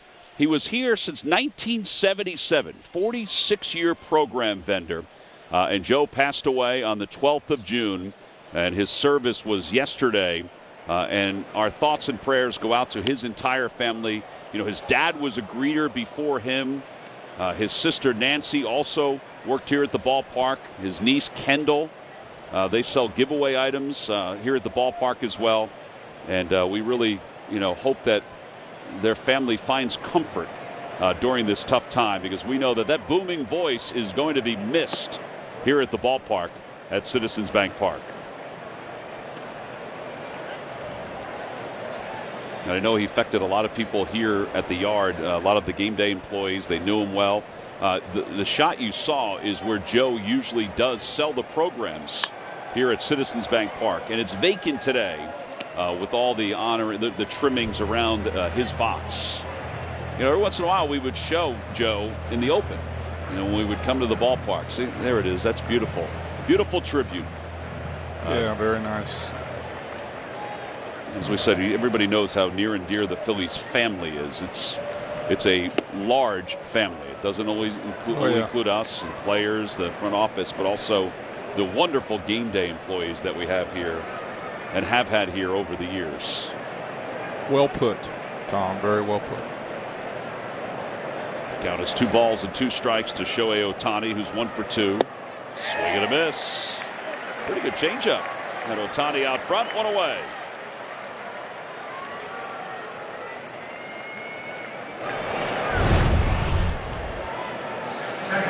Yeah, good call, Tom. Ball running away from Ohtani. I don't know how you can hit that pitch running out of the batter's box, but he must. Yeah, I tried that a few times. Didn't work.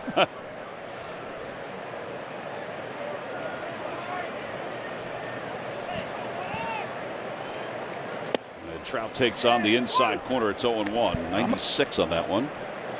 Amazed at how close Trout stands to the plate. I didn't realize that. We don't get to see him that often.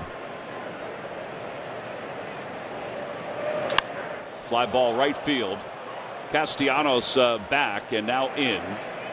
And he reels it in for the second out.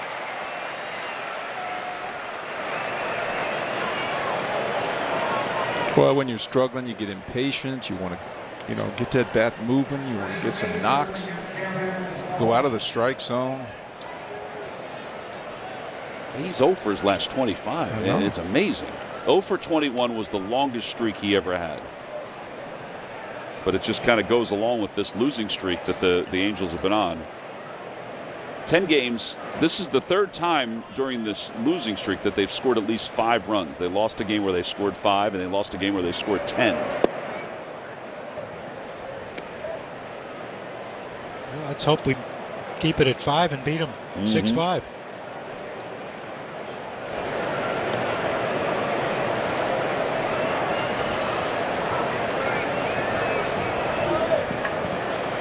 One ball and no strikes to Jared Walsh. He walked and he singled home 2 runs. But outside, it's 2-0.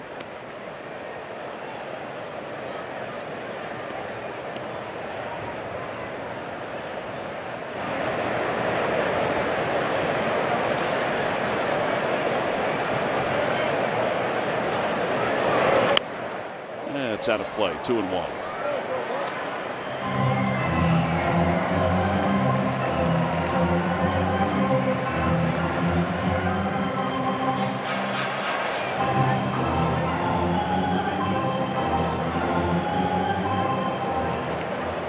He just looks like a grinder, doesn't he, Mike?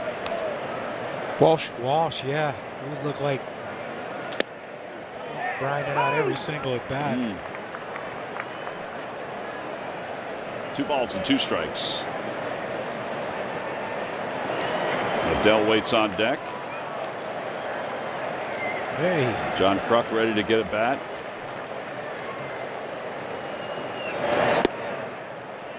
Well, Rendon would look good in this lineup. Oh, boy. Rendon. Now he's out with what? I think It was a wrist. It was a Schmitty jersey. There's some MVPs in the house. Swing at a foul. Yeah, he's got some inflammation, some swelling. They say he's healing. He hasn't yet resumed baseball activities as of yesterday. No timetable as of yet.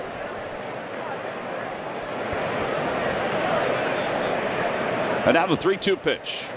Swing and a miss. He got him. That changeup was nasty that inning for Nick Nelson. Couple strikeouts, a 1-2-3 fifth. We'll head to the bottom of the fifth inning at Citizens Bank Park. It's 5-0 Angels. If you think they're excited, you ain't heard nothing yet. Be quiet, win ball games, then I'll shut up. High Heat with Christopher Russo, only on MLB Network.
Throws a franchise record 272nd complete game, a 3-2 win over the Giants at Candlestick Park. It's also the 234th and final win as a Philly, another club record until later broken by Steve Carlton.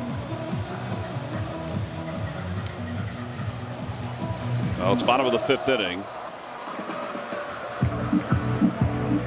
Time to get going here. Yeah, Rhys Hoskins will lead it off. Hey, by the way, we mentioned Joe's passing before. I wanted to let everybody know, too, and I forgot to say this, that in lieu of flowers, Joe has requested his memory donations being given to Mike's charity at the Richard David Kahn Melanoma Foundation, which I thought was very classy. Yeah, it's very classy, very kind. I thank the family. Joe, that's the www.melanomafoundation.com/Philly. In Joe's memory. I want to thank the family. Yeah, and just if you're wondering about the spelling, Joe Schneeberger, SCHNEBERGER. Yeah, that's really very nice of them to do that. Pitch outside, and it's 2 balls and no strikes to Rhys.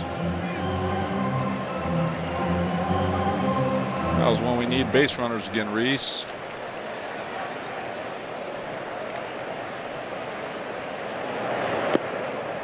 Got a piece of Rhys, so he's hit by a pitch. He's aboard. That's one way to get him.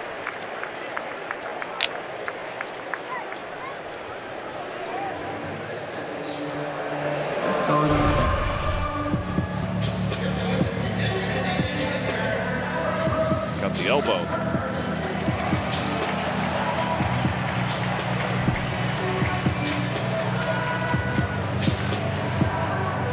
Big things start with one small step, Tom, you know.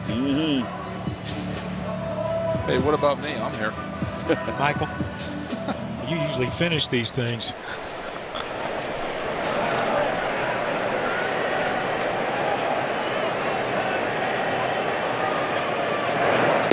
Inside, 1 ball and no strikes, and now a meeting. Another meeting out on the mounds.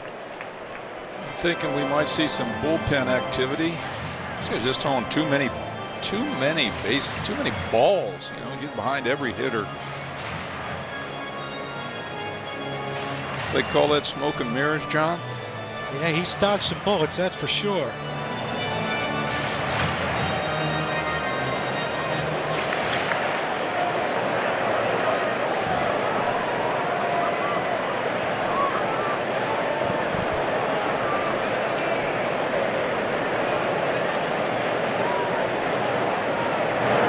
Liner out to right field. That'll be a base hit. It'll one hop the wall. Hoskins to third. He'll hold up there. Up to second, Bryce Harper. That's his 19th double of the season. Second and third with nobody out. 32nd extra base hit, which leads the league for Bryce. Yeah, I'm pretty sure Girardi with Joe Madden with a 5-run lead in the 5th inning here. He'd love to get Sandoval a win in this situation, but you know they're starting to stir now in the Angels bullpen. A win, you got to get a win first. Well, I tell you, you get a picture of that swing of Bryce Harper. If you want to see textbook head position at impact, just watching the bat go through the baseball. Well, here's Castellanos with runners at second and third.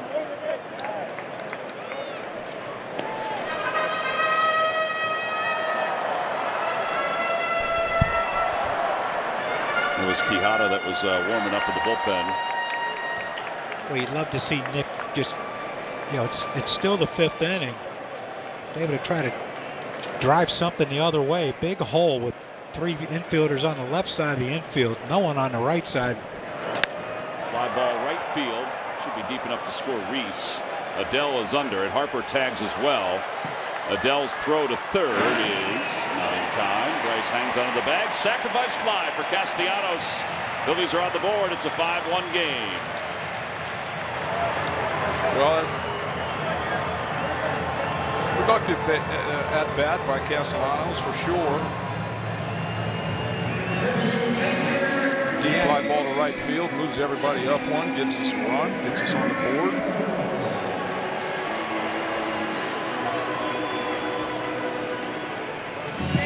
And now contact scores you another one, puts you down 3. Hopefully, though, JT can continue with the base runners in this inning.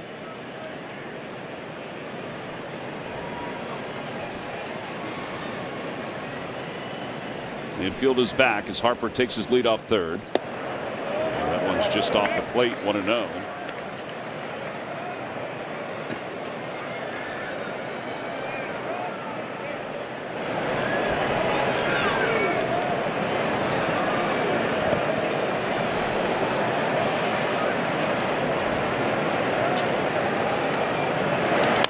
Foul back 1-1 into the roof of the suite level.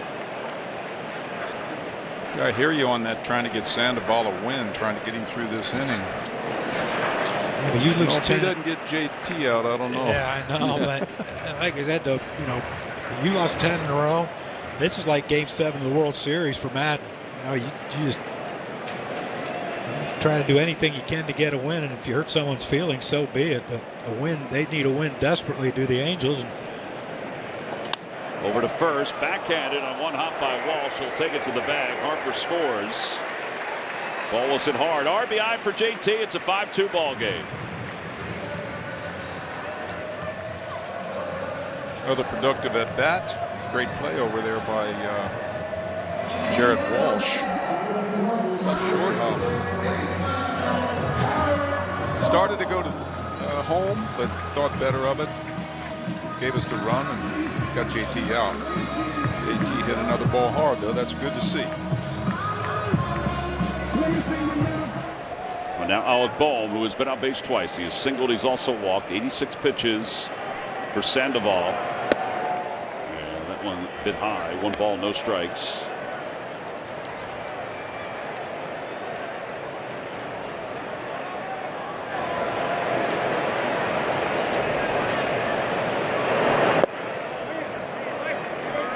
One.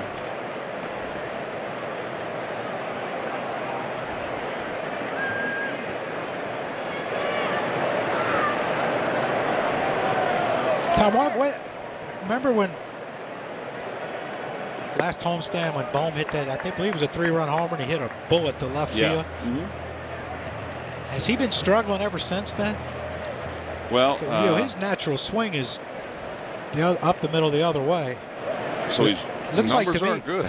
Since then, his numbers aren't that good. 2 for his last 26. Yeah, but I mean, you look at it, though, it looks like he's trying to get out in front of everything and pull everything now.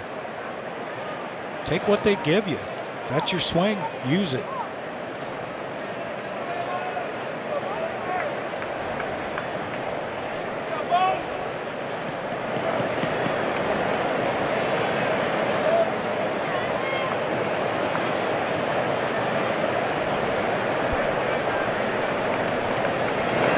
Blow it in. 164 since that home run, John. So 9 for 55 coming into today. Tell you what, you guys get those numbers quick, man. He bloodied himself pretty good yesterday when he was mad at the after making it out. Fouls it back. Rob Thompson said that they did talk to him about it. Rob was pretty straightforward about it. So listen, we talked to him about showing his frustration. We don't want the other team to see how frustrated he is. Because you can see that you're agitated about it, but I'm sure John has too. I've seen some wild and crazy things after at bats. I'm sure you have. I'm sure you I won't name any names, but I've seen lights being busted all the way up the run.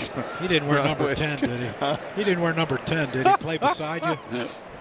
3 balls and 2 strikes. You said that, I didn't. Tapped it foul. I tell you what. Here it is. Oh, we're even going to show it. Then the top of the bat came up and hit him in the side. I would be worried about there is his hand, his right hand, beating on that bat rack. He could break a finger or something like that. You got to, I tell you what, you got to grab that bat by the bat handle and like an axe and start beating on things. You don't want to just smash your hand. There's a technique to it. Yes.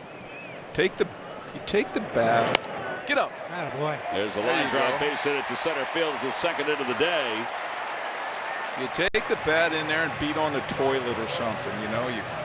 Whatever you do, damage you pay for yourself. But you got to let it out sometimes, John. I hear you. Well, no, that bat rack doesn't lose many. No. But those lights, they're very forgiving. Those big track lighting you get when you're walking up the tunnel at the vet, very forgiving.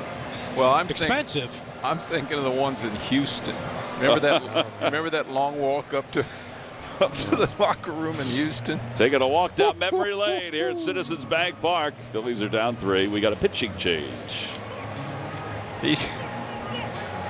We asked retired MLB pitcher CC Sabathia to hit and win reality. You get nervous? Yeah. A VR training tool for hitters. Who is he hitting against? Oh, here we go. Himself. Man, I'm good. Both of me. Hitters see game speed pitches, improved timing, pitch recognition, and confidence in the real game. How many MLB home runs did you have? More than you. Be ready for real. Win reality.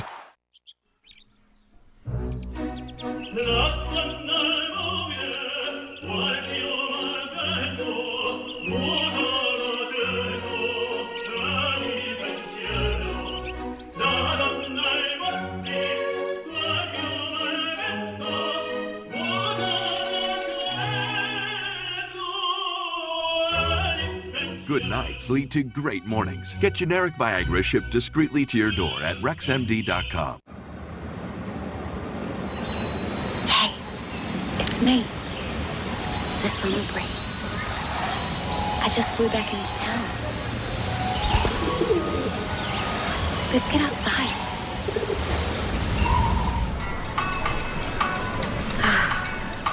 Much better.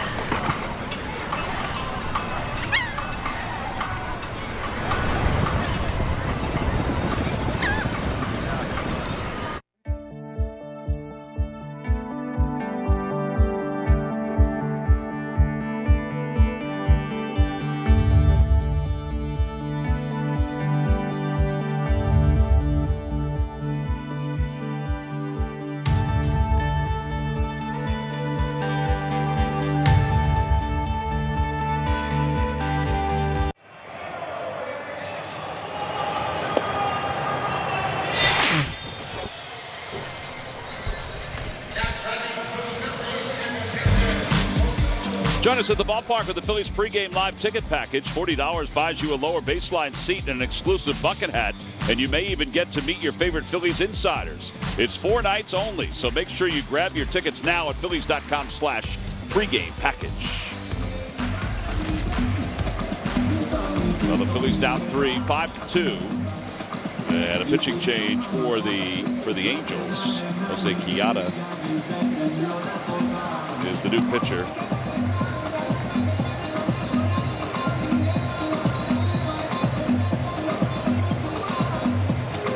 As he will take over to face Odubel Herrera.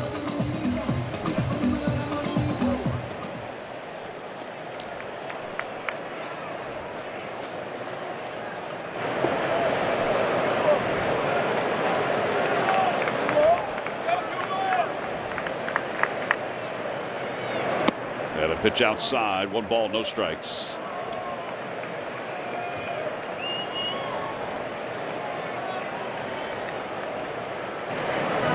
And it's 1-0.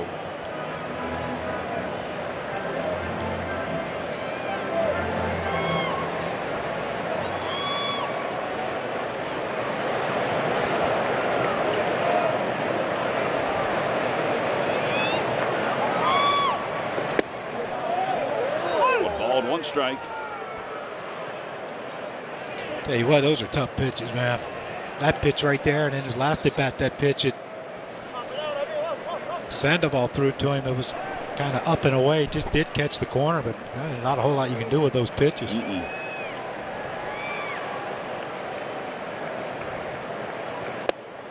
1-2. Quijada, the Phillies saw a lot when he was with the Marlins. The Angels picked him up back in 2020 from the Marlins.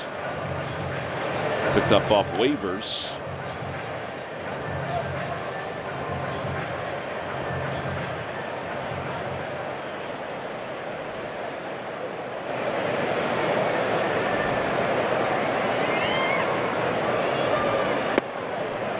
Two and two.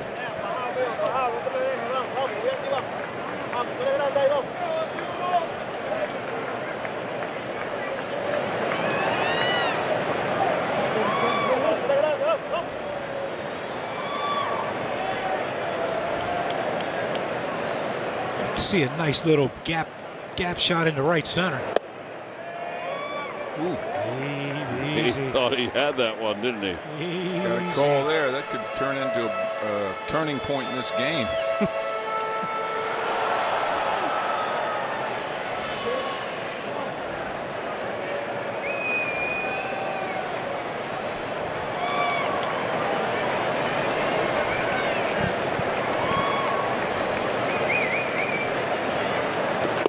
Outside, and that'll put runners on first and second.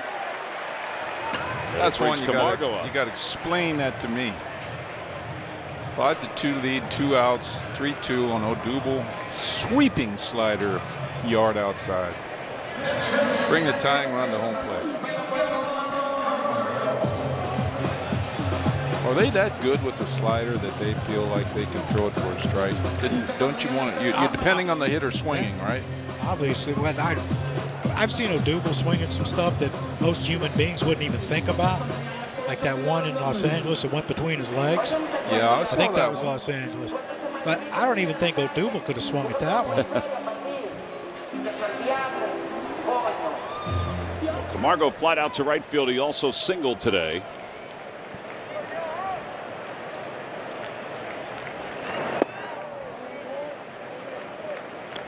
He's a little bit hot as a hitter.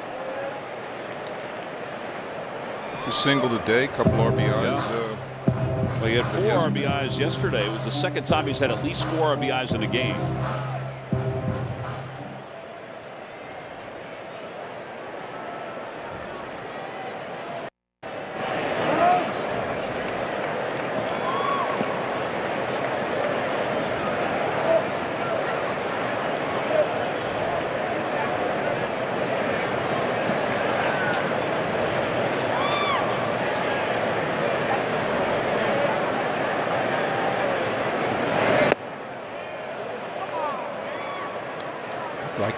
Looks like Quijada's getting a little upset. 97 right there. Billy warming up in the bullpen for the Phils.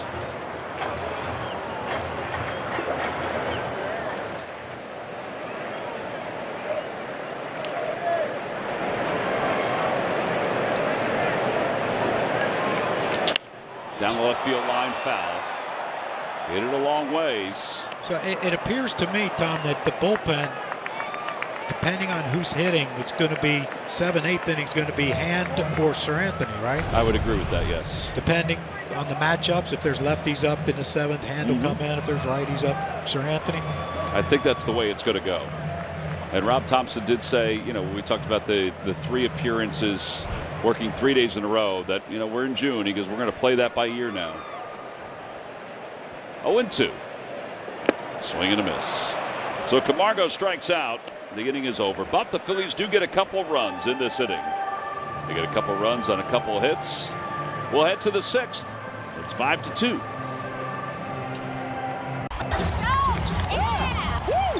With the Game Time app, I paid 60% less than this guy. What? And it's not just sports tickets. It's also concerts.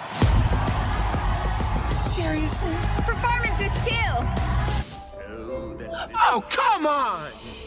Game Time finds you the best last-minute deals and guarantees the lowest price. Am I underdressed? Download Game Time. Last-minute tickets, lowest price, guaranteed. If we weren't proud of the craftsmanship and level of detail that go into every pair of Warby Parker glasses, well, we probably wouldn't show you how they're made, including this part, which is our favorite. Wow.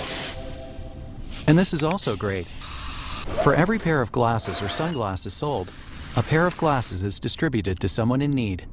Try 5 pairs for free at warbyparker.com.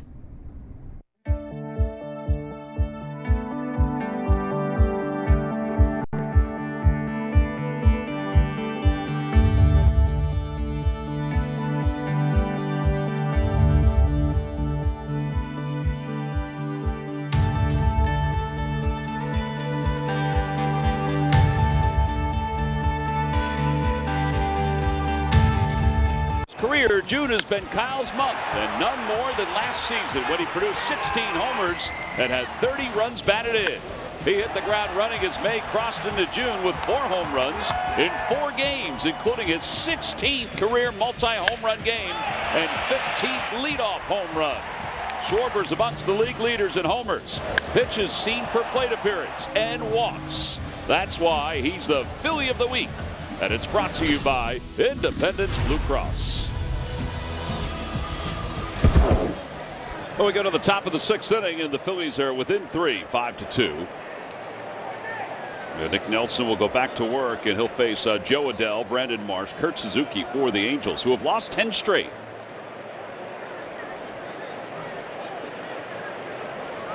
And Nelson delivers outside. Nelson is on to relief of Kyle Gibson. Kyle went 3 1/3 today.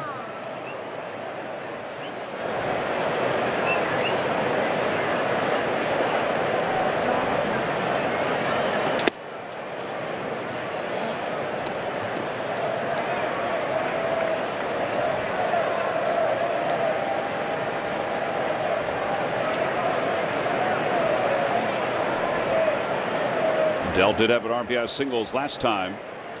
Lines that one down the left field line foul.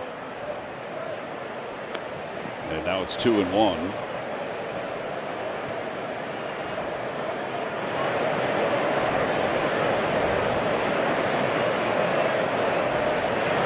Christopher Sanchez now up and running, up and working.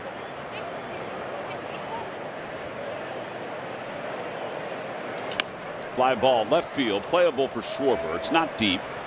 And he's in and makes the catch. So 1 out. You can't beat a day at the ballpark with Dad. Celebrate Chevy's Father's Appreciation Day on Sunday, June 12th, when the Phillies take on the Diamondbacks. All men 15 and older will receive a bucket hat. Visit Phillies.com to purchase your tickets. Bucket hat's good to keep the sun off your face.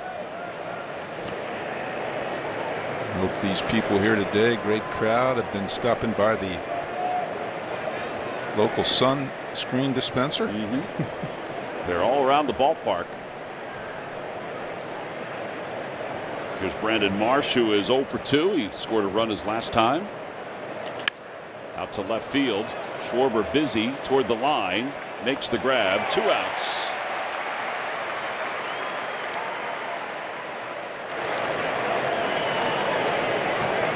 And here is Kurt Suzuki. It'd be nice to get a full inning here out of Nick Nelson to give him 2+. In relief of Kyle Gibson, 2 2/3. Kurt Suzuki, little nemesis.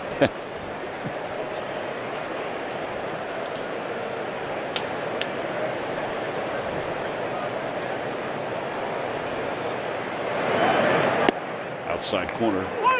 Angels scored 5 in the 4th inning. It's the first time they've scored at least 5 runs in an inning since the 14th of May.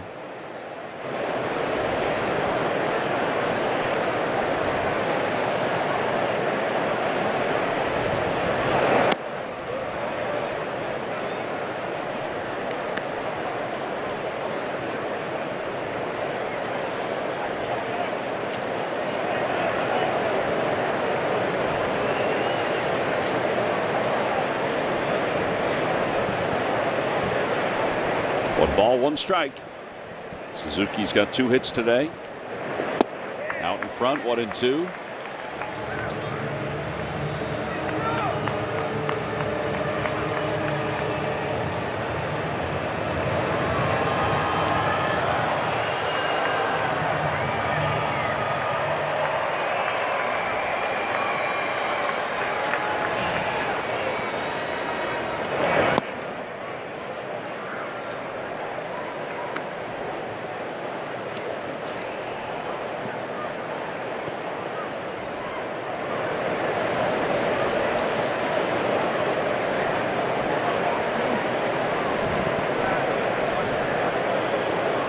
Got a nice changeup right here.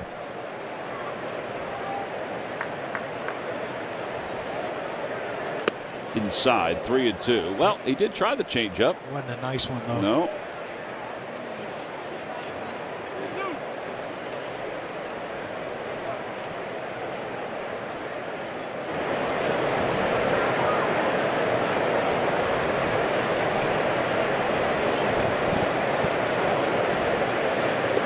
And inside, ball 4. So Suzuki reaches base all 3 times today against the Phillies. And Tyler Wade is due up. Wade is 2 ground balls today. And here comes Rob Thompson. So they're going to bring Christopher Sanchez in. At least they think they are. They have the left-hander warming up. And there's the signal to the bullpen. All right, so Nick Nelson comes in. Has allowed 1 base runner. We got a pitching change here in Philadelphia. We'll be back right after this. Using the old baseball stats only gives you part of the puzzle. But when we challenge ourselves using advanced tools and modern thinking, you'll see the bigger picture. Challenge all things baseball with MLB Now, only on MLB Network.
This week, follow your Birds 24/7 on NBCSportsPhiladelphia.com. All right, so Nick Nelson did a nice job, and let's see if Christopher Sanchez can get the Phillies out of this 6th inning, give the offense another chance in the bottom of the 6th inning.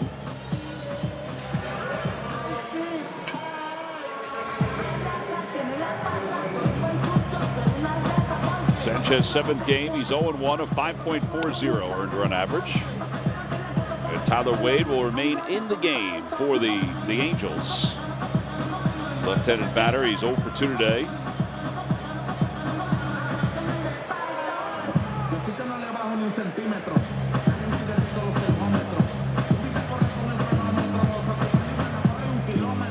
Kurt Suzuki over at first base after a walk.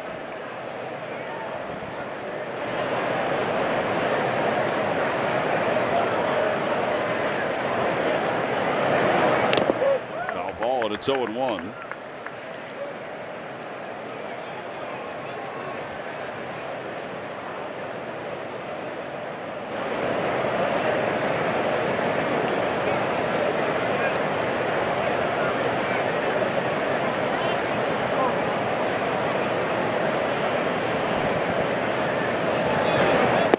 Outside corner, 0-2. Good pitch.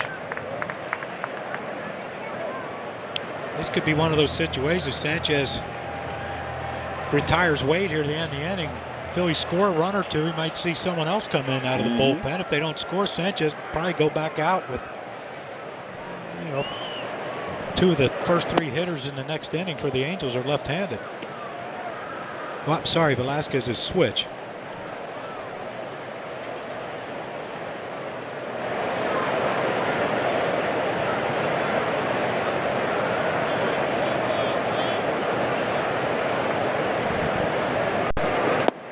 In 2-2.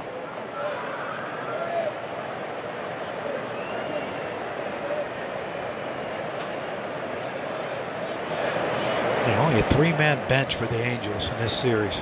There's been a lot of that going around from a baseball standpoint.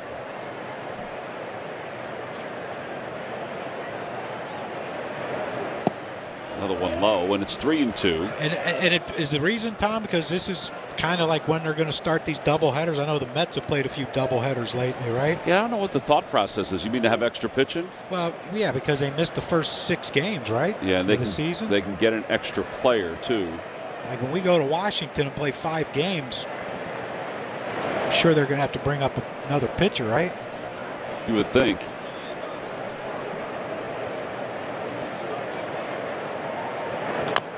Bouncer foul up the first base line. You don't have to switch up personnel as much. No, you don't. Nope. And I think teams are taking advantage of, at least for the moment, a chance to get the extra pitcher in the bullpen.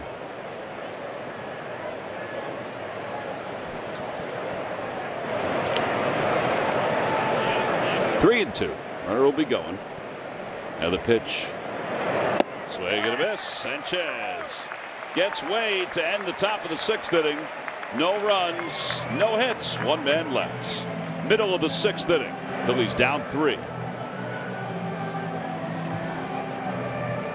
From inside jokes. Hey, look, it's Mike Napafanakis. To insiders' perspectives. I like over 5.5 strikeouts on Walker Buehler. Your best bet is the pregame spread. Served up only on MLB Network.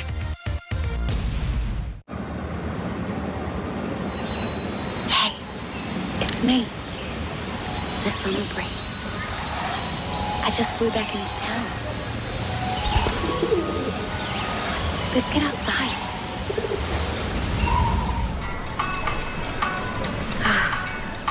Much better.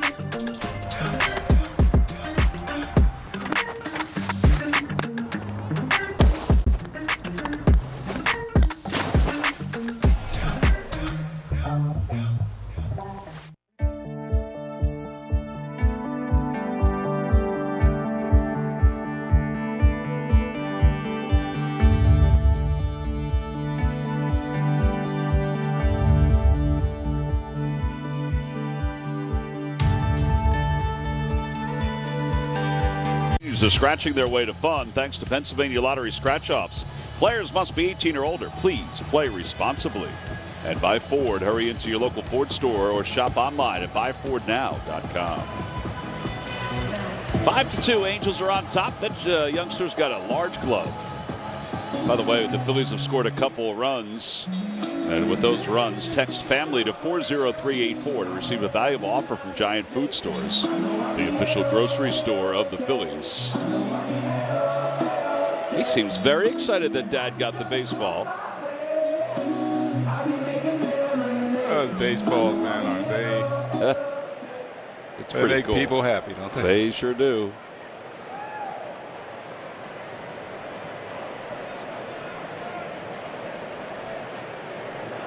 Well, here's Bryson Stott to lead things off. It's not our Hyundai defensive play of the game. Got to care him. Nope. Yep. Nope. And somebody was nice enough to hand it off to him. Stott lifts it out to right field, but it's right at Adele. People helping people, Tom. That's right. all. That's what we're all about here.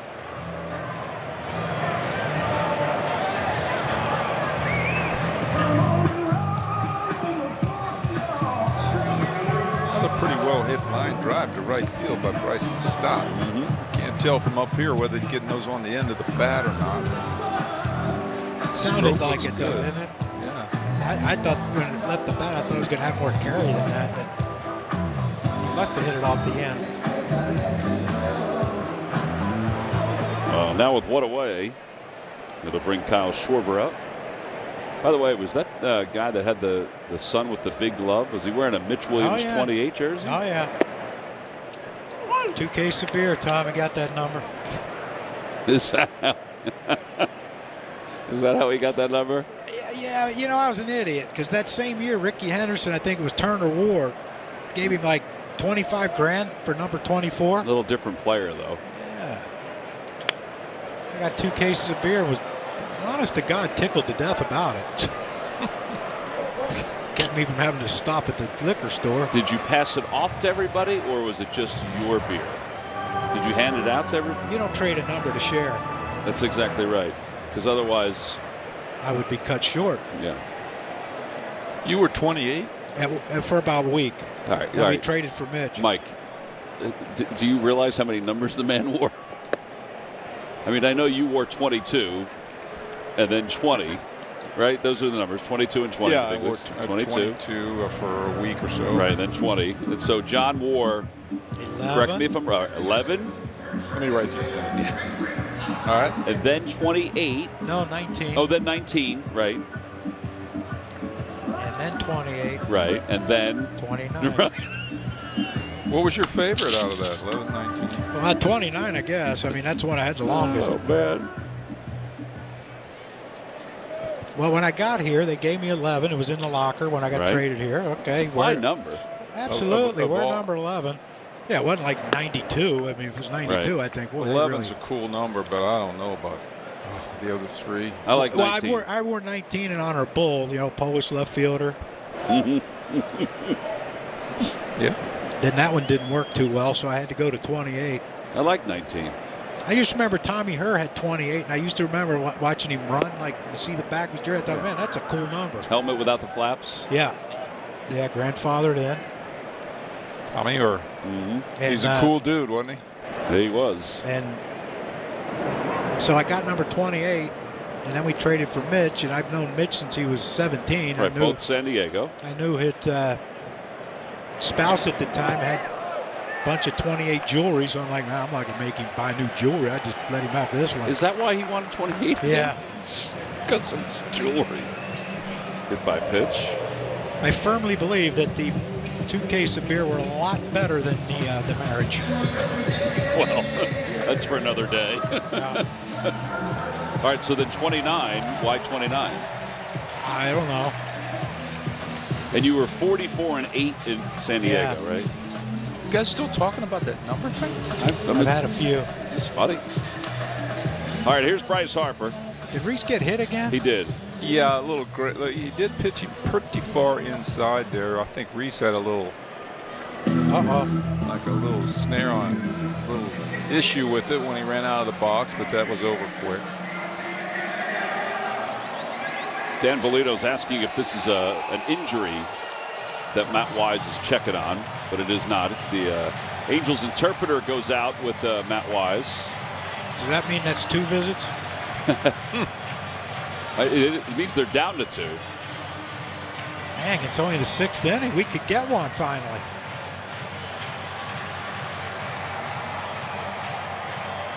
All right, now Bryce Harper.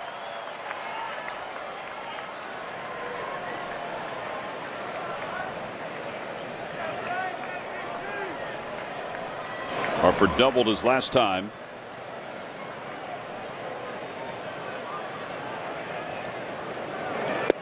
On the outside corner, it's 0-1.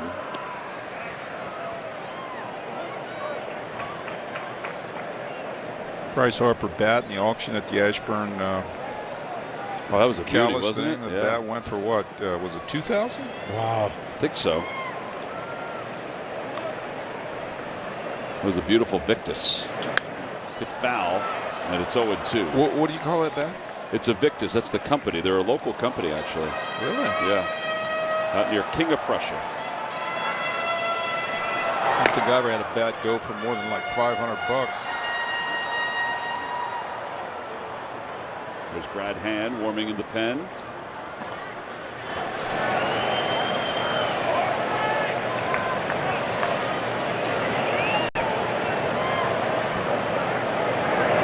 Outside and high, 1-2 to Harper.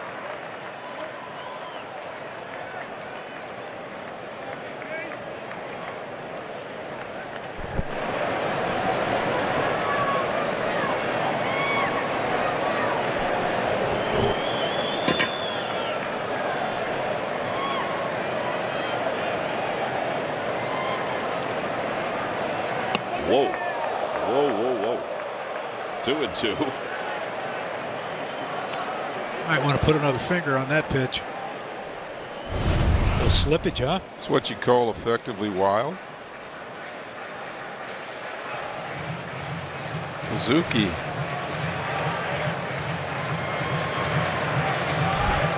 The heck of a play by Suzuki, right? wasn't it?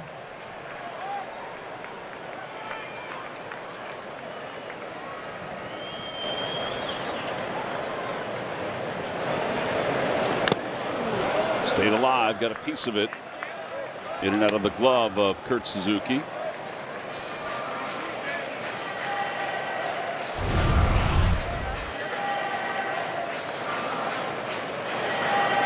God, that's got to hurt, doesn't it? Catching that thing up on the. Yeah. Bend your wrist back.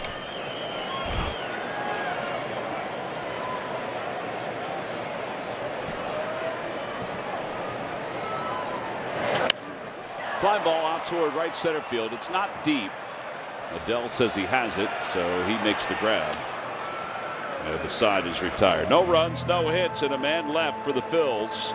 We are on to the 7th inning. It's a 5-2 game.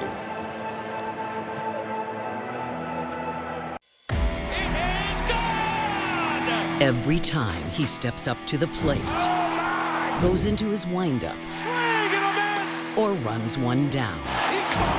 Oh, you won't see a better one than that. He competes not only against the other team, but against the toughest adversary, himself. MLB Tonight, where the best outdo their best on MLB Network.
5 runs in the 4th inning, and they lead it 5-2. Patrick Sandoval went 4 2/3. The starter for the Angels, Kyle Gibson, 3 1/3. The starter for the Phils. Time now for our Toyota Camry turning point. There are a few of them. It's their runs in that inning. And there, Jared Walsh swinging a good bat. Base hit.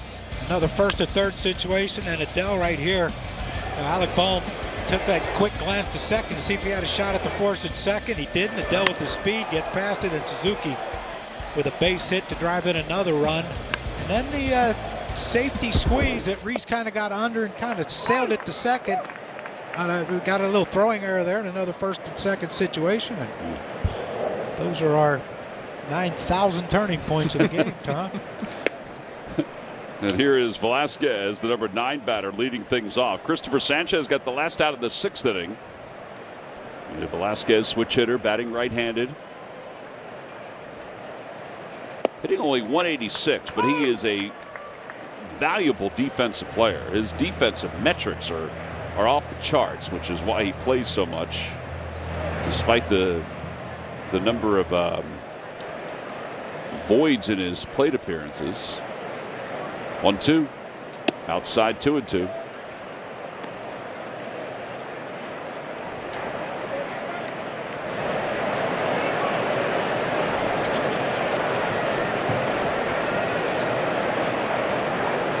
Swing and a miss. Sanchez back-to-back strikeouts. 1 to end the 6th, 1 to begin the 7th. And now to the top of the order for Matt Duffy.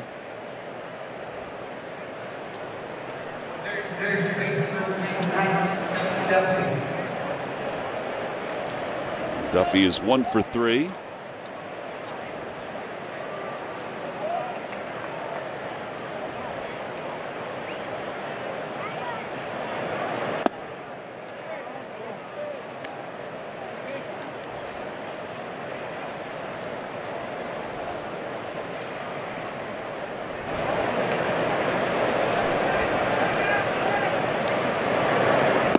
Low, 2-0.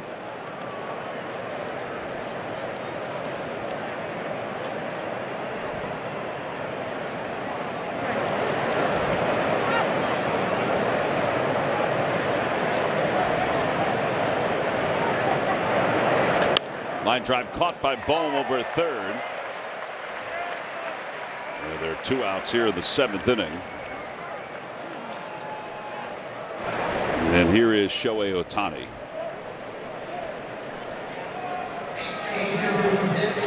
Tepera warming up in the bullpen for the Angels. Yeah, nobody for the Phillies. I was just curious why we wouldn't have maybe a right-hander for Trout.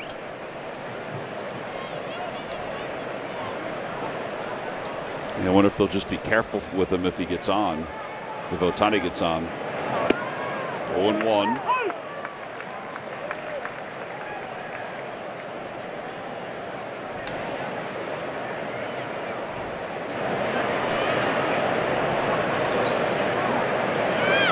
Bouncer back to the mound, under the glove and off it of Sanchez, and Stott's right there to throw him out. Nothing across. That worked out fine. Yeah, it did. Stott had just moved right to where that ground ball was hit. Nothing across for the Angels. Time to stretch here at Citizens Bank Park. Phillies are on top, or Phillies are behind 5-2 as we go to the bottom of the 7th inning. It'll be Castellanos, JT Realmuto, and Alec Bohm. Those are the scheduled hitters. We're going to keep it here at Citizens Bank Park for God Bless America. Here's Dan Baker. Please join vocalist Madison Woods as she sings God Bless America.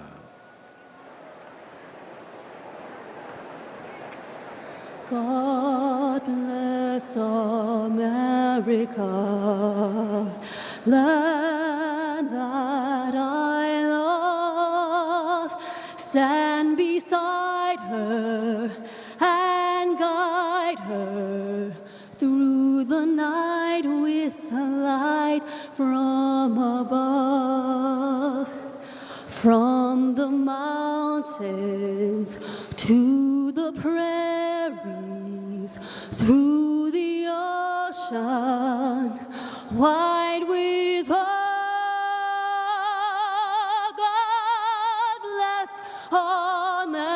America, my home sweet home. God bless America, my home sweet home. Madison Woods. To the track, to the wall. He made the catch. Catch your team. Oh, what a play. My team. He leaps and makes the catch. Every team. As good as it gets. Only on MLB Network. Today, I consider myself the luckiest man on the face of the earth. Jackie Robinson searching home run into the left field stand. Here comes Roger Maris. There's a new home run champion of all time. I don't believe what I just saw. Cal Ripken Jr.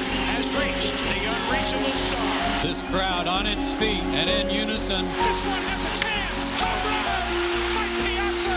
The Boston Red Sox are world champions.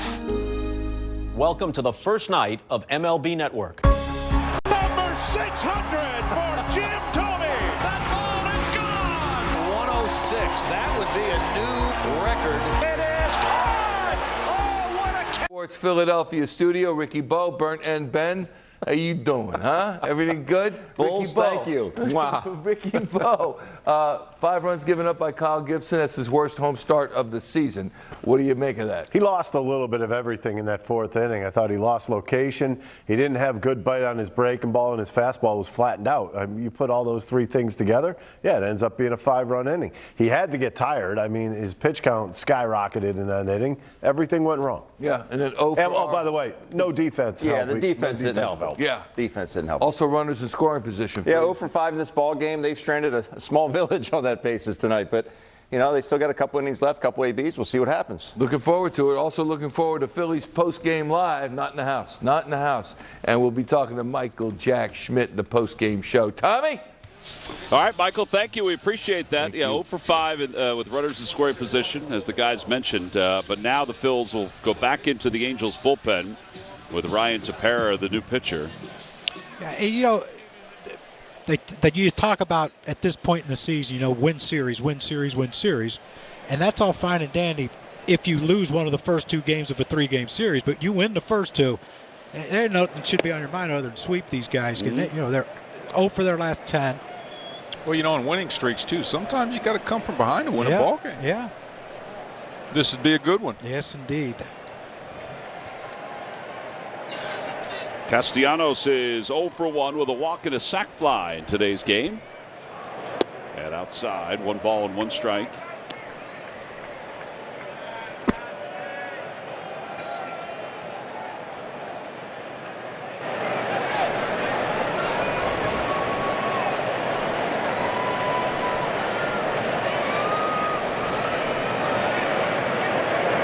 Check swing. He Wentz as the first base umpire, Jeremy Riggs. So 1-2 to Castellanos.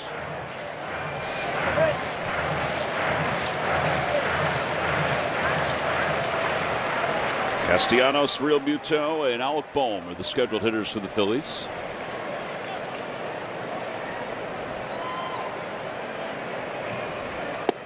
Outside, just a bit outside, 2-2. Tepera has 12 holds this season, which for a man in the 7th and 8th inning, those are big numbers. It's tops in Major League Baseball.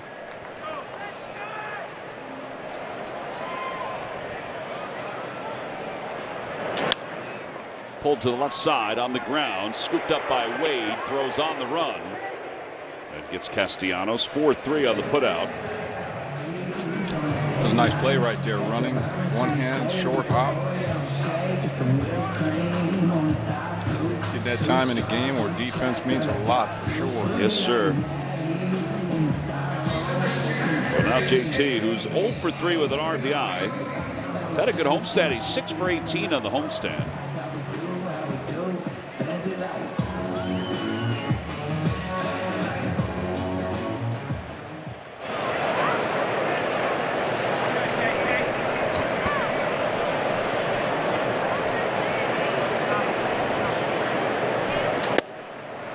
bit high, according to the home plate umpire. And it's 1 ball and no strikes.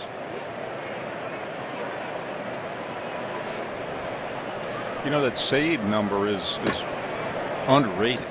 Not save, excuse me, a hold number. Yeah. The hold number is very underrated. I mean, the save guys get all the credit and the money and, exactly. and all that kind of stuff. But that guy that leads the league in holds is, he's right up there with it. Just isn't the last 3 outs.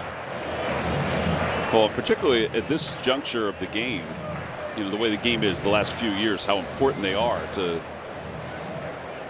because the bullpen is used so often.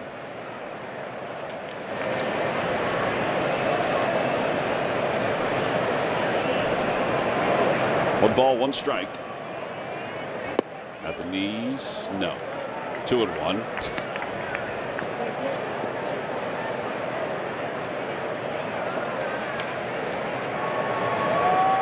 JT's thrown out a runner trying to steal today. He has the best pop time of any catcher in Major League Baseball. What was Johnny Bench's pop time? I'm sure they've gone back to look at that, right? I'm sure somebody has. He's retired. Oh, Johnny's been retired for a while, yeah. Yes, he has. 30-plus years. Johnny Bench, just, you know, he changed the game as a catcher. I can just see him now. When the Big Red Machine came in, Donna wanted to be at the game. You know, they're just such a classy team. You know, they wore their uniform. You know how they wore their uniforms. Very different from the rest of the teams. Yeah. No facial hair. Was that was a team rule for them? Pretty sure. Yeah. I can't think of anybody that had facial hair on the team back then. Well, there wasn't nearly as much facial hair back then anywhere, but.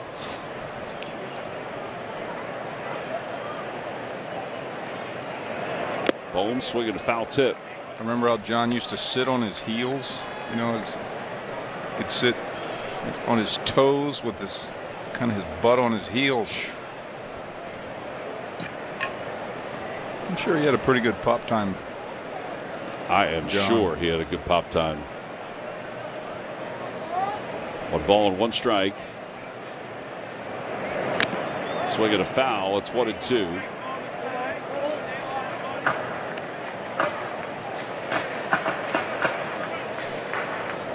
Come on, Alec. It's your 3rd knock.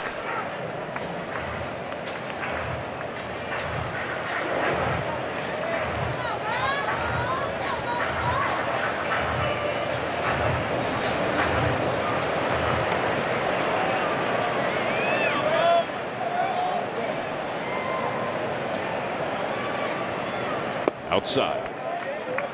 2-2.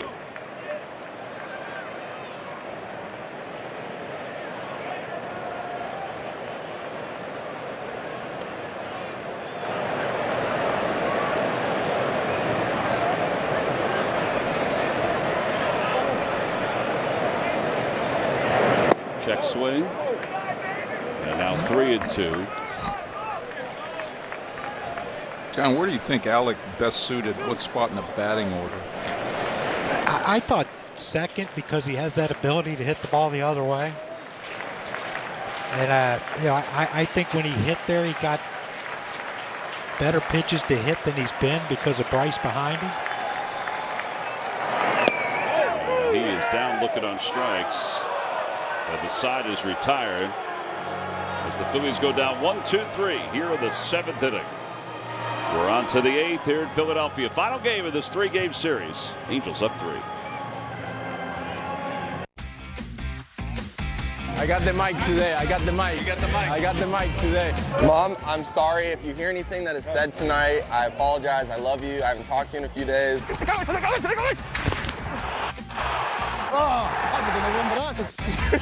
Lo tuyo es rolling, olvídate de los fly. Dame los fly a mí, lo tuyo es para abajo. Le voy a decir a la gente que me ponga el micrófono todos los días. Claro.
HyundaiDealers.com. Well, we go to the top of the 8th inning. Phillies are down 5-2. Time now for a Hyundai defensive play of the game. It's JT with a little help from Bryson Stott out at second base. Oh my gosh, that's just amazing how you can throw it down there that accurate and that hard from your knees. Nice block of the base by Bryson Stott with his foot. I'm sure that didn't feel good, but Hyundai defensive play of the game. JT, real mutant. Well, that'll bring Familia in his 22nd game.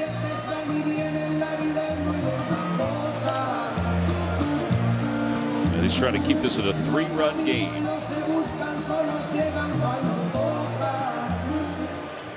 Mike Trout's numbers this series: 0 for 10, 4 strikeouts. 0 for his last 25.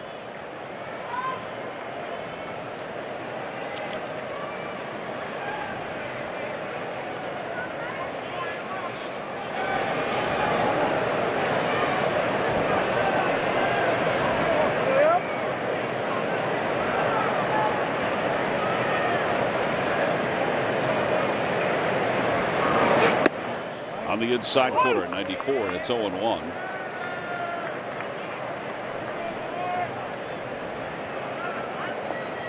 Trout scored a run back in the 4th inning when he walked. He has flied out to Castellanos on 2 different occasions today. Inside, and it's 1 ball and 1 strike. It's like be 0 for 25 and still have those numbers. 275, 13, 28 on base percentage of 380. Yeah.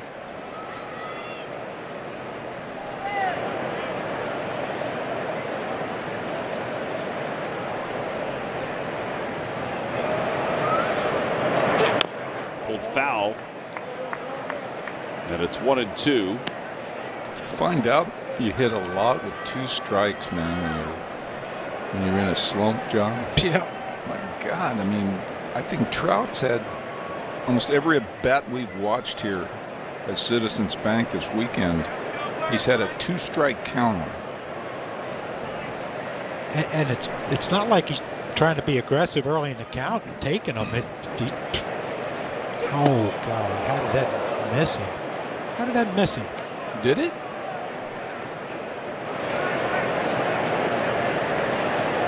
That's a good question. Did that go through him? I mean, my I don't goodness. know. Boy, he is quick.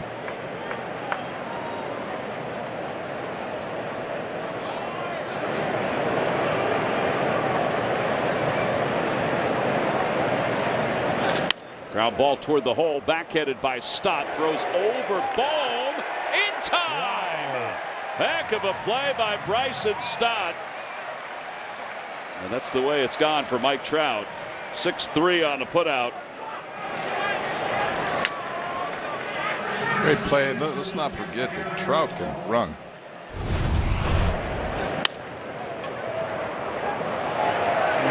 I don't know whether they got out of the box real good, but that's an amazing play by Stott.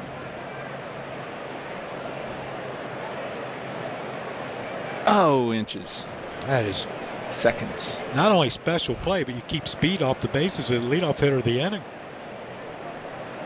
So now Jared Walsh is the batter. Walsh is 1 for 2. He had a 2-run single.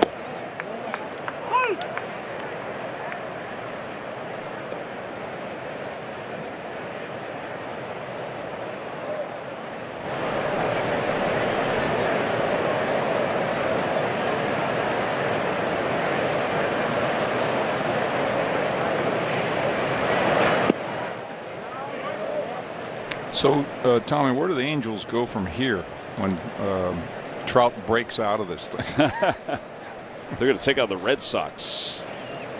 They're back in the American League. Yeah, they're back in the American League.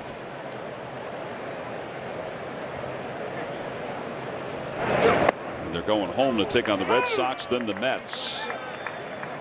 4 against the Red Sox, 3 against the Mets before they go to the Dodgers.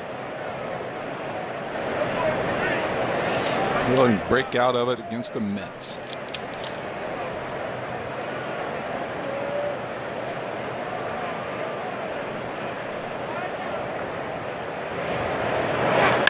Sharply to short and off the glove of Stott into shallow left center field. He better hurry because Walsh is going to go to second.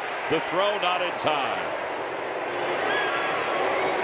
It's going to be a two-base error on Bryson Stott. And that ball was smoked as well.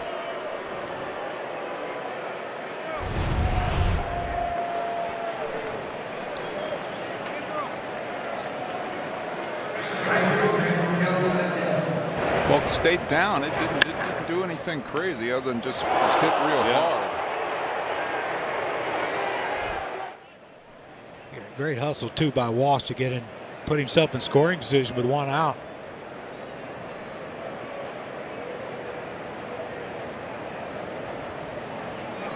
So now Adele, who is 1 for 3, and he takes strike one, 0-1. All right, so 2 errors today for the Phils.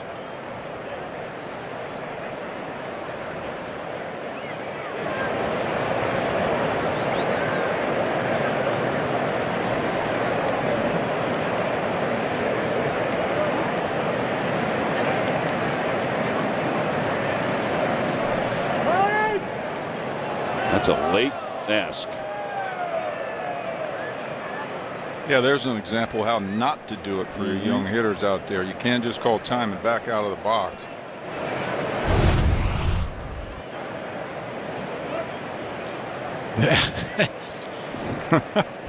He got up, went down, and he said, JT, please catch this if he throws it.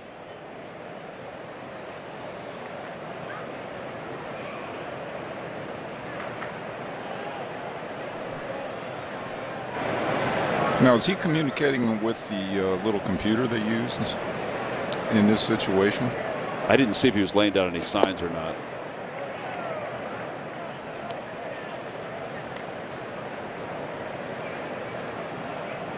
Yep. He's pressing him in.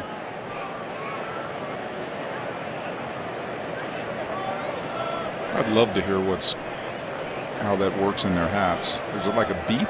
No, it's JT's voice. Oh, that's right. I think we talked about that. Yeah. 1-2.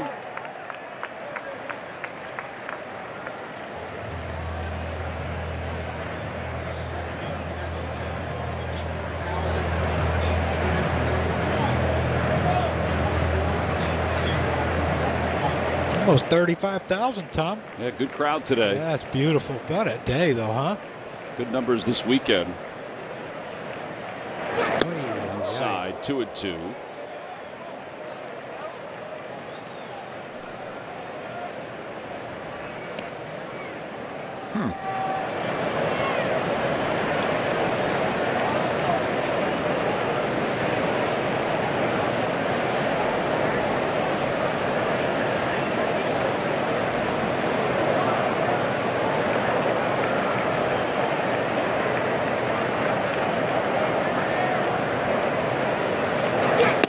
Swing.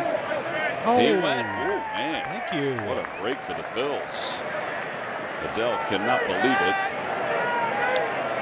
All right, well, here you go. A little closer than I thought.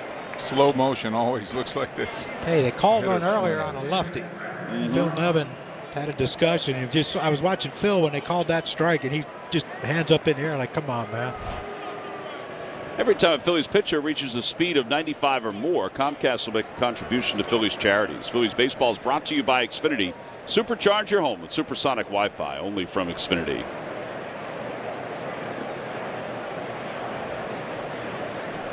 So now here's Brandon Marsh, who's 0 for 3.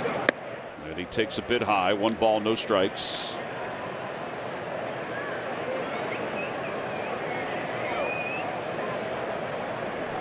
John, you ever grow a beard like that in the off season? No, I can't. That would be so uncommon. I'm a sloppy eater. You guys have witnessed that. That thing would be full of so much stuff. It's stored for later. Yeah. 1-1. Or excuse me. 1-1.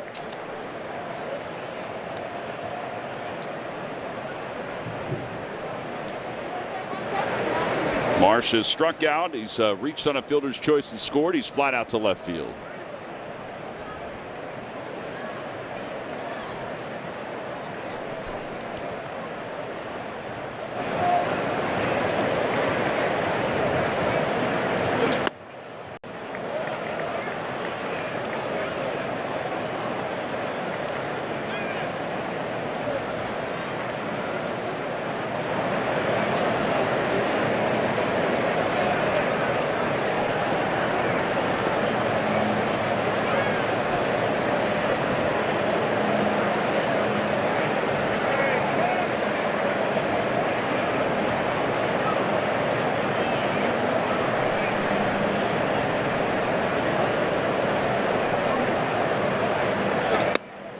3-1. I think he was taken.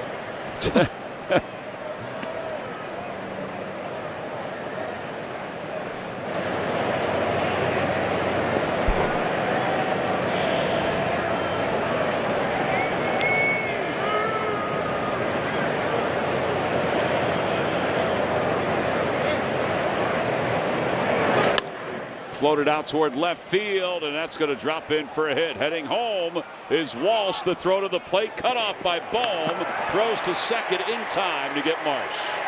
The run does count. It'll be an unearned run charged to the line of Jeurys Familia.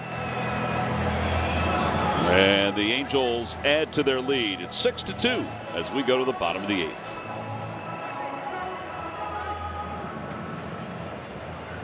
There's something about a park. The swings, the slides, the dogs. You can throw your food and wear it proudly. It's where showing off is encouraged, even if it doesn't always work out. So, you in? It is showtime!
Down with the Phils. Tuesday, July 5th is Jewish Heritage Night at the ballpark. Wednesday the 6th, the 7:05 first pitch.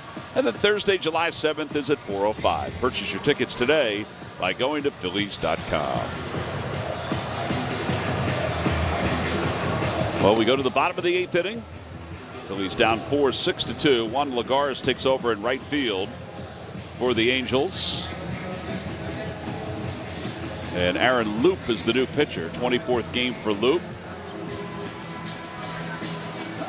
Angels picked him up as a free agent this past offseason. And he will face Odubel Herrera, Johan Camargo, Bryson Stott. Those are the scheduled hitters for the Phillies here in the 8th inning. Somewhat of a quiet offensive day for the Phils. 2 runs on 4 hits. It's rough day for Phillies left-handers too. Wow, they've faced some. Look at all 3 left-handed pitchers. Yeah. Yeah, Sandoval, Quijada, and now Loop. As Bellotti warms up.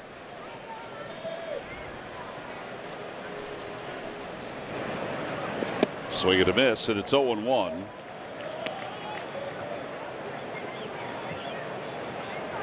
Numbers against Loop: 1 for 3. Odubel is 0 for 2 with a walk this afternoon.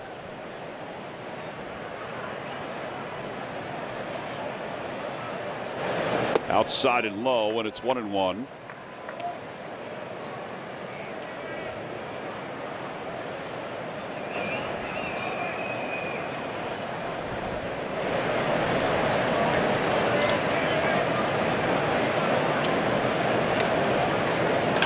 Ground ball foul past Paco Figueroa. So you guys, I was thinking our team is a lot more vulnerable to left-handed pitching, left-handed starters. Well, I think that yes, I think there is something to that because you consider the two center fielders are both left-handed. Right. Bryson Stott and Didi Gregorius are both left-handed. Bryce. Yeah, Bryce seems to be able to hit both lefties and righties, not the same level. Schwarber. That's served out to left field. That's a good piece of hitting by Odubel Herrera. So the leadoff batter is aboard here in the 8th inning, and it'll bring Camargo up. Camargo, a switch hitter. It's a beautiful thing, isn't it, Michael? Just reach out and flip one that way. Yep. Get it right off the end of the bat. Dump it right in there.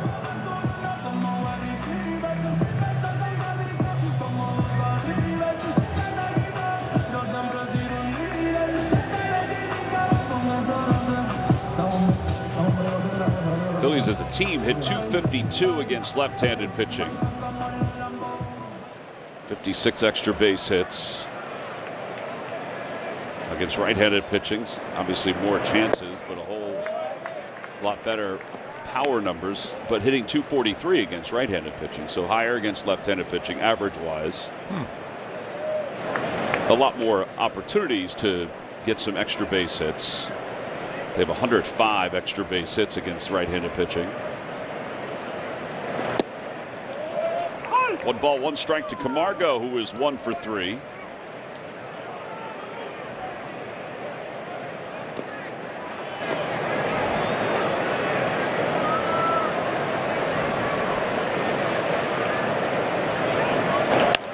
Grounder over toward the hole, gobbled up by Duffy. High throw at second base. Odubel's going to get to third. Camargo puts the brakes on at first. Almost twisted his ankle. Yeah, he did go down hard after he slipped. It'll be first and third. The fielder's choice E5. Paul Buchheit and Rob Thompson head out to check out Camargo. Yeah, here you see the replay. The third baseman made a pretty good play on that short hop, going to his left, and I guess, you know, stuff happens. He just makes a really bad throw on the run to second base.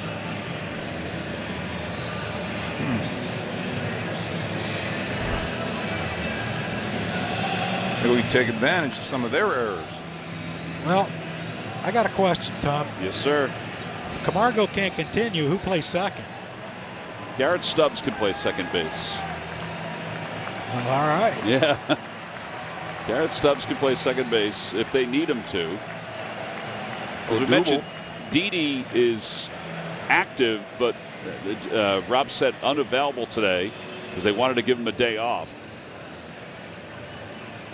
Yeah, I think it'd be Garrett Stubbs.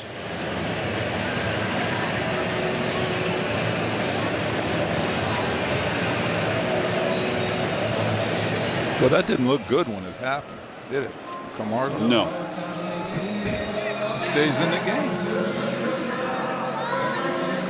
Well, as you said, let's see if they can make him pay. Bryson Stott, he's hit the ball hard today. He's 0 for 3. Matt Duffy plays in on the grass at third. It's a 4-run game.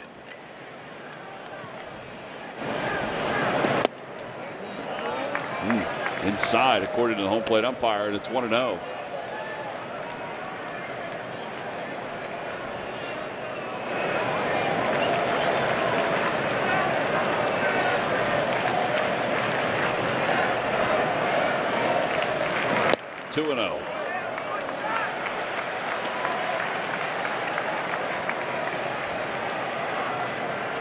What you can do now as a hitter for the Phillies is keep the line moving the best you can.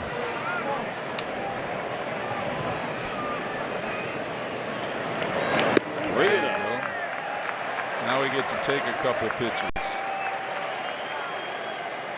I'll take that 3-0 pitch for sure. We know he'll be doing that, but I'd even take the 3-1 pitch. Would you? Yep. Would you have felt that way at his age, or yes, you would have?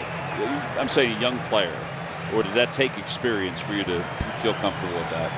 Well, the style of hitter that Stott is, I would consider him a fairly good contact guy. You know, he doesn't have a really big swing, and I would just, you know, tell him we got to bring that tying run to home plate. And he takes that one. Either that or just, you scream at him and make sure he tightens up his strike zone and doesn't swing for the fences here, and you can wait on the ball, let it get deep. Yeah, that swing by Odubel. Yeah. Something like that, which we've seen Bryson do during spring training a lot. Bouncer over to first base. They're going to go to second for one, back to first, not in time, and Odubel stays at third. So 3-6 on the putout at second base, the fielder's choice, and it brings Schwarber up. That was a nice play by Jared Walsh. Look Odubel back. Yeah, exactly. Get the force at second. One swing, Michael. That's all it takes to pull us within one.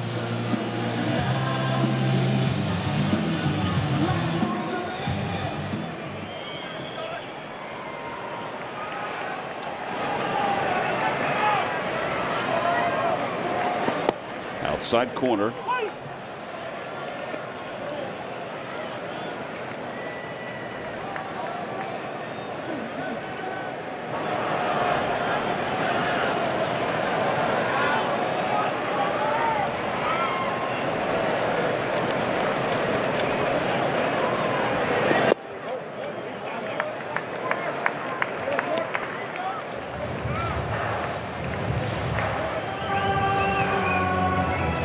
Left-handers are getting a little taste of what us right-handers go through all the time. You know what I mean? It's like 3 straight left-handed pitchers.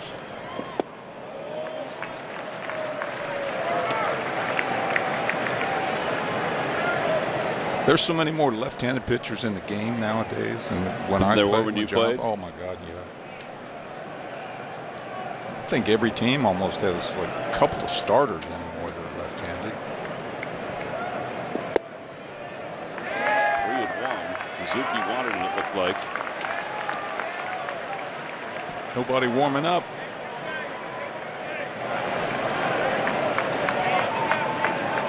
For his mom. He's just kind of standing out there.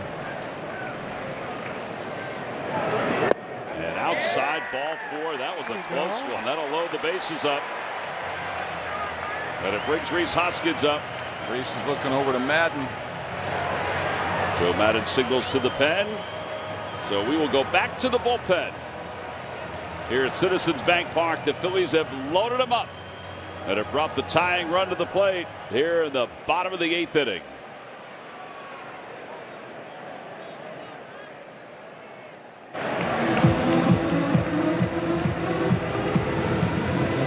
Today, I consider myself the luckiest man on the face of the earth. Jackie Robinson searching home run into the left field stand. Here comes Roger Maris.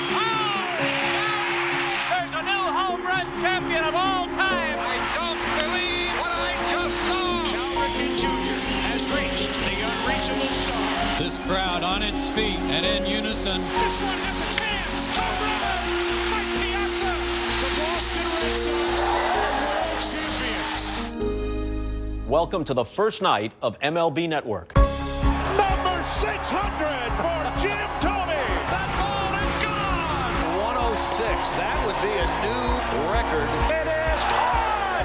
Oh, what a catch by Mike Trout. The Cubs have finally won it all. The Atlanta Braves are world champions.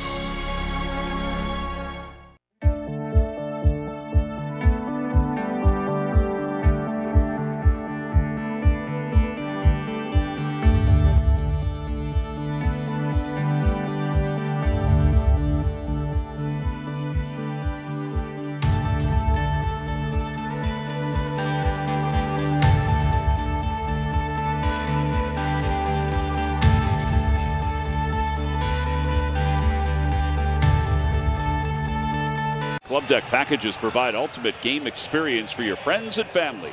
Suites that can accommodate up to 70 people and include catering. Visit Phillies.com to learn more. Well, Raisel Iglesias, who has closed 11 of 12 games that he has pitched in. Hard-throwing right-hander. is on to face Rhys Hoskins with the bases loaded here in the bottom of the 8th inning. Lacey has 3.71 earned run average. Doesn't walk a lot of guys. He has allowed 3 home runs so far. Phillies trail it by 4. According to the scoreboard, the Phillies trail it by 9,003. Now time is called. I don't know if they'll make up the ground to get to that number. Oh no, they lead it by 9,003. Wait a minute.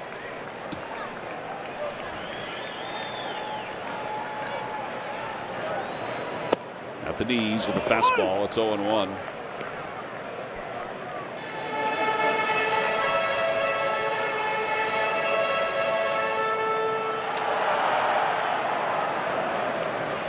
It's funny watching folks who look up at the scoreboard and see the 9,009 to 6. I would say that'd be a record. 0-2. 9,009 runs. Who made the outs? Can you imagine going over in that game? Probably getting, what, a couple thousand at bats? You might, yeah. Boy, that'd be a tough over, man. 0-2.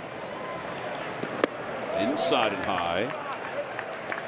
This and young man's got some stuff for you. Yeah, he does. High 90s.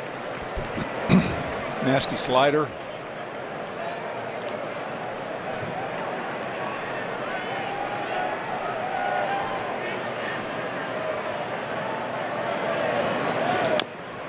Got a piece of it.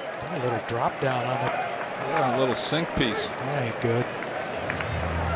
It's a heck of a foul ball right there.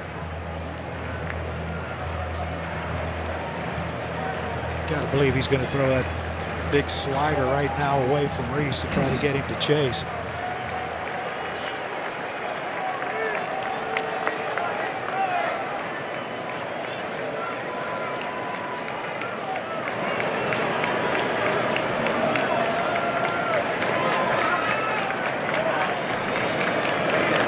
Liner foul. That was a hanger. Oof. He got a good swing at it.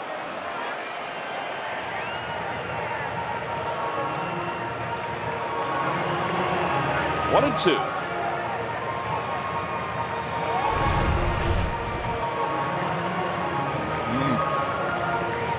All that ball did was spin. It had no break to it whatsoever. Iglesias lucky Rhys couldn't keep that thing fair.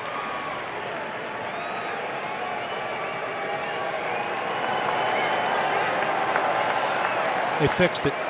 Yeah, they did. They only have 2 runs. It's a tough take. Yep. Well, we're trying to lay off that high pitch. Here's where Rhys still has to make it be in the zone.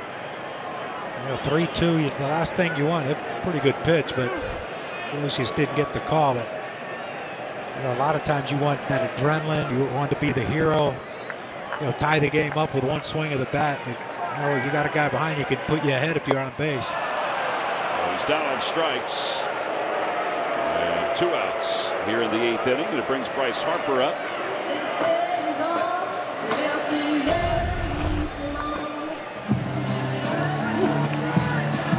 Splitter. Change up.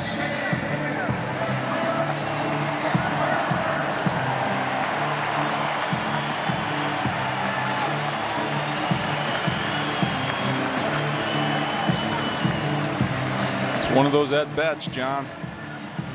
Yep. Bryce lives for these.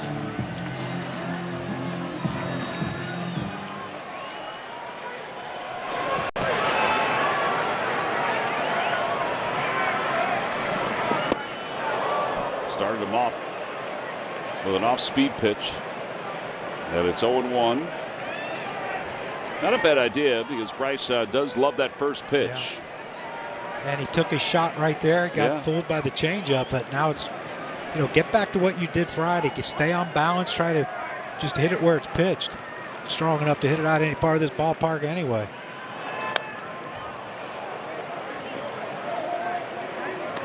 Now he's got to go to the hunt and peck. Yep. Spread those legs out. Try to hit a grounder to third to score 2 runs. Right. Yeah, he is spread out, Michael. He is going to go no stride, just use his hands.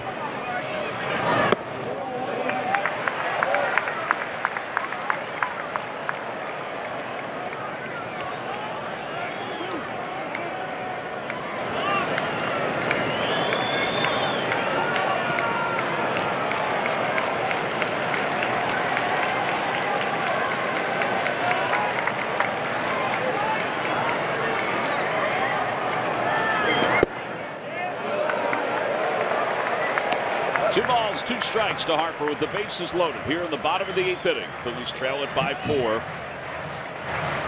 Bryce came into this ball game with 36 runs batted in. First in Major League Baseball with 32 extra base hits. Plus great numbers with runners in scoring position. Now he's got a couple here. And the 2-2 hit foul. Sprayed it down the left field line.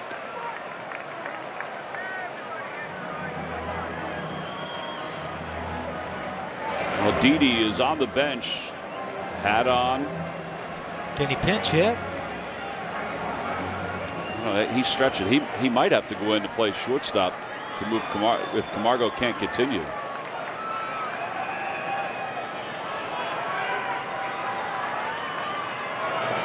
That one gets away. Bryce put his hand up to hold up Odubel from coming home. Yeah, I don't think there's any way Bryson Stott could have seen where that ball was. Got to look around the pitcher, the catcher, and the umpire. Watch that runner ahead of you, right?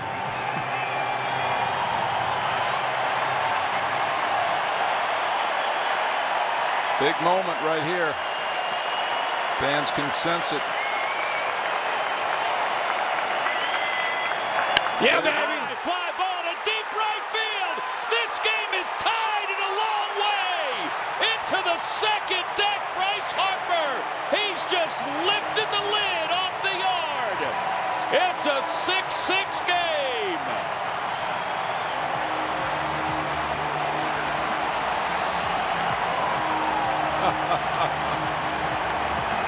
Yep. We'll get some highlights right here with the trip back to the dugout, that's for sure.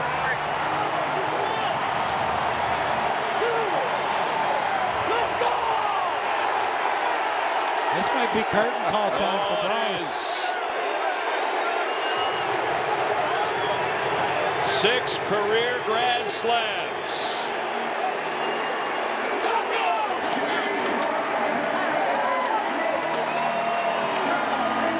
Yep. The Harper highlights continue. Man.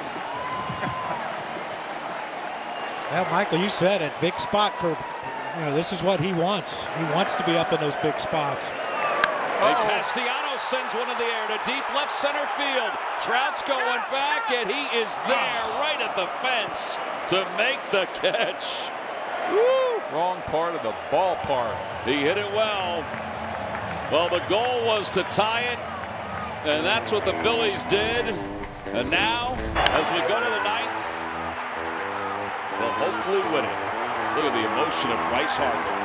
6 career grand slams into the second deck to tie the game up at 6. If you think they're excited, you ain't heard nothing yet. Be quiet, win ball games, then I'll shut up. High Heat with Christopher Russo, only on MLB Network. Join Kevin Millar. I'm just a dude that loves baseball. And Steven Nelson. I'm nervous as hell, man. On a quest for legends worthy of the sacred prize. I kind of lost my mind, but it's unpredictable baseball coverage that will have you on the edge of your seat all season long. So keep it locked here on MLB Network all day. Swing into action and join the adventure on Intentional Talk only on MLB Network. Let's watch some baseball.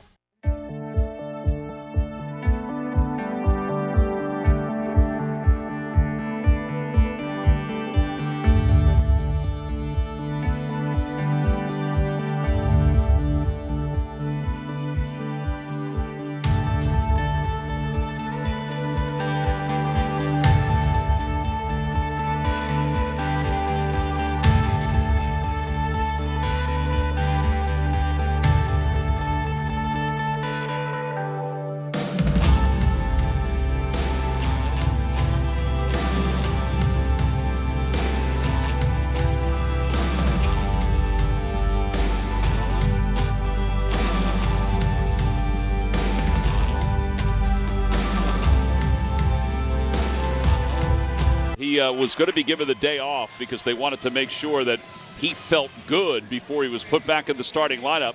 Is in at shortstop, and Stott moves to second. So that means that whatever happened to Camargo was a little bit more problematic. Bryce Harper kind of going over some of the numbers with Rob Thompson.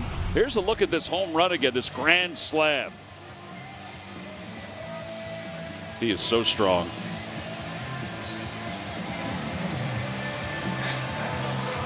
So strong. With no stride. That is just amazing how far you can hit a ball like that. That was beautiful.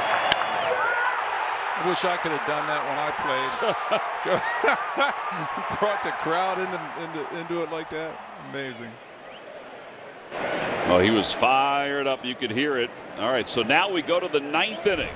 Corey Knebel in a tie game will face Kurt Suzuki, and he delivers a bit low. Knebel, this is his 23rd game. But there was a ball that was loose.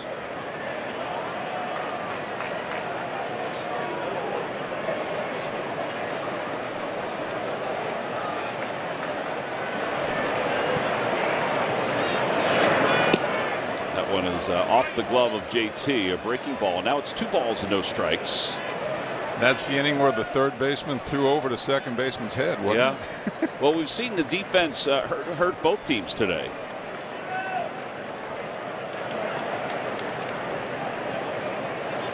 Inside, 3-0. Double play ball out of the inning. Now the game's tied. That grand slam is the second one of the year for the Phillies. Rhys Hoskins had one earlier this year. And ball 4. So Corey walks Suzuki on 4 pitches.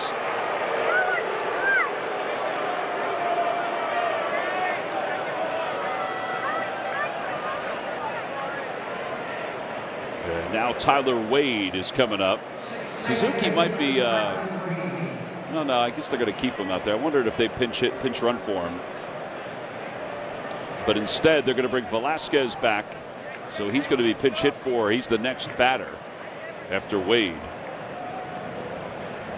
And Gifo is in the on-deck circle. At the knees, 0-1.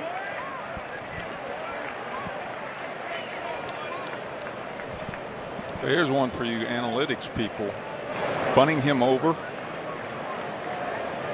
Analytics will tell you he'll score more often if you don't give up an out from first base versus giving up an out. Oh, that's a jabby thing, isn't it?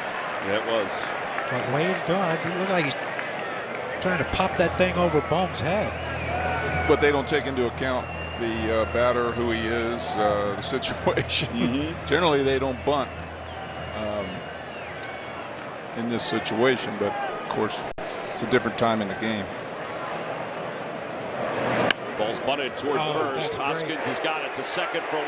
Back to first, not in time, but they do get the lead runner. So 1 out. Interesting. I just don't understand the technique of bunting when he tried to bunt one to third hard, and then he just tried to take one with him, harder than that. I mean, that's an easy play for Reese. That was also a 2-strike bunt, right? Yeah, no, 1, but I think it was 1. But, you know, with Wade's speed, you know, why would you try to bunt it hard like that? You know, I think you'd want to deaden it.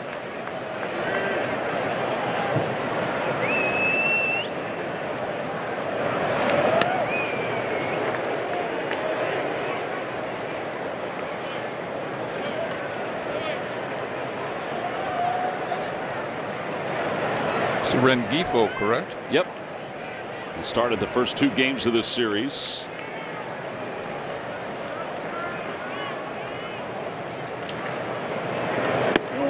Breaking ball. Look at the reaction to the kids in the first row.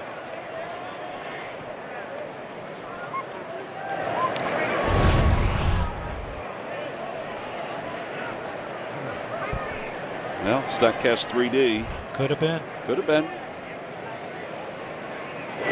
And Bellino's had kind of a tough day behind the plate with that strike zone, particularly in the corners. Would be with the computer ump, wouldn't it? I would think it would be, yeah.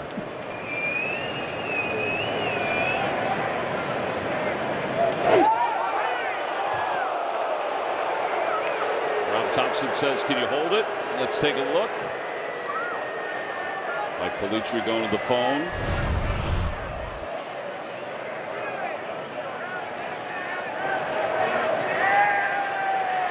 He's safe. I guess 9th inning, right? Might as well give it a shot. Looked like his hand was on the base.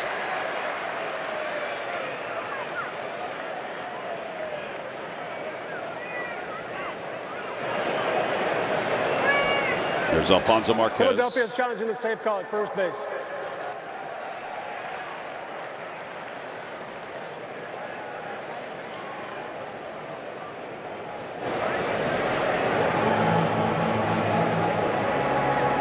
I don't know if there's enough to overturn it. We'll see. It was a good pickoff move. It was a good slide to the back end of the bag. Watch where Reese tags him.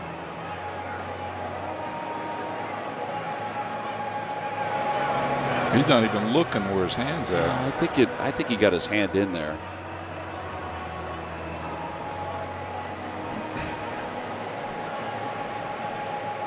They're playing church music here. Little organ in the background, Mike.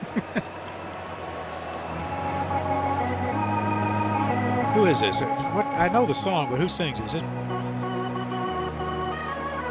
Who is that? Air Supply? Is that Air Supply or someone?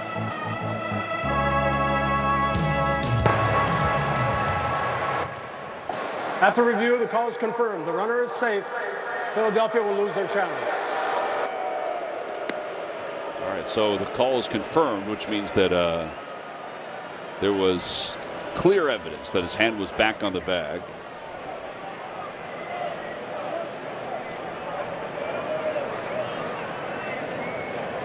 One ball, no strikes. Rengifo.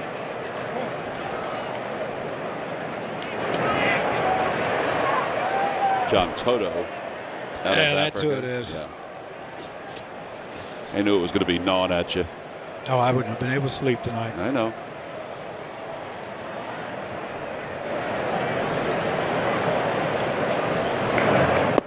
Swing and a miss, 1-1.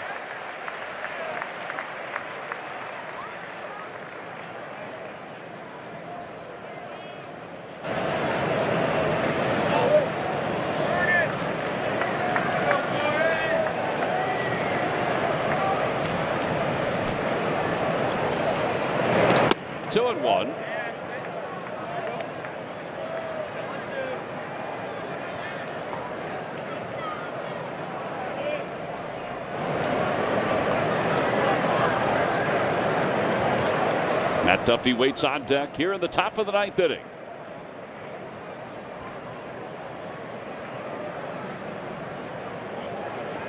Low, ball 3.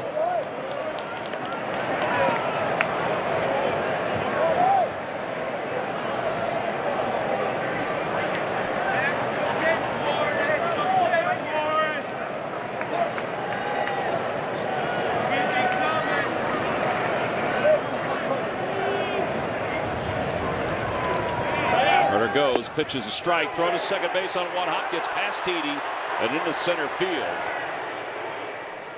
So Wade will be credited with a stolen base, his 6th of the year. And it's 3-2 to Rengifo. Good backup by Odubel. I don't think Wade would have gone anywhere because he got kind of tangled up with Didi. But Odubel hustled in there to shut down any advance.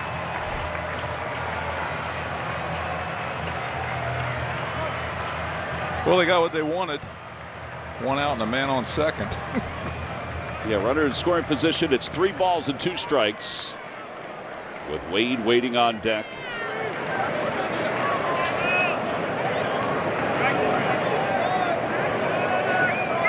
Curveball hit back toward the middle. Don't hit the base. It went right over the bag. Didi fires to first.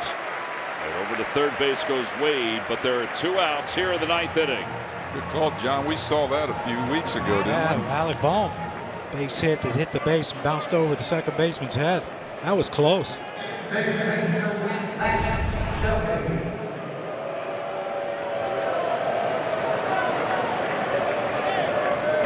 Yeah, that thing just luckily bounced right over that thing. And Didi stays down on it really well. This is the guy you want right here. You don't want Ohtani leading off or hitting in this inning.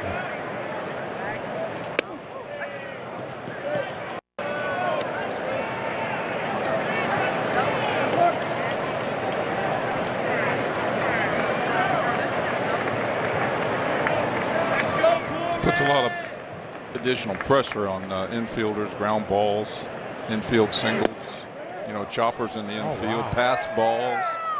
You know, yeah. I know we have a wall behind home plate in JT, but things change when that runner's on third with 2 outs.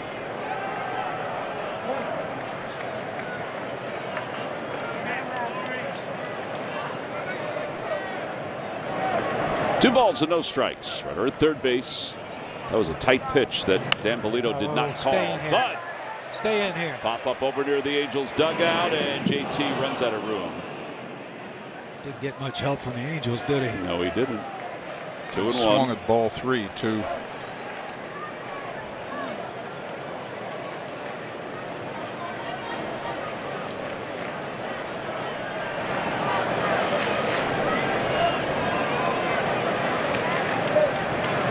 Two and 1.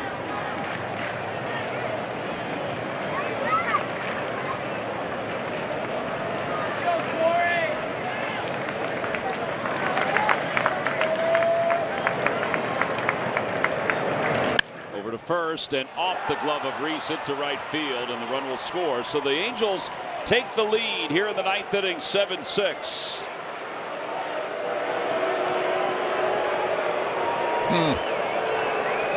Ball was hit hard. I give you that. And Johnny, that runner on third. I don't know if a runner on second could have scored on this ball. Of course, with 2 outs, most likely. Yeah. Tough play for Reese. He didn't have time to get his body in front of it. It has scored a hit. Still wish he'd stay on his feet on those balls. I would agree with that. Here's Ohtani. Swing and a miss, and it's 0-1.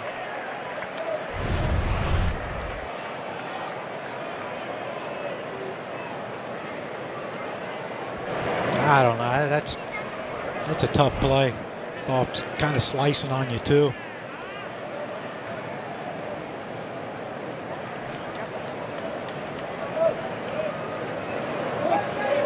But with that being said, I think he could have knocked it down at least and possibly had a play on Duffy. 0-1. 0-2.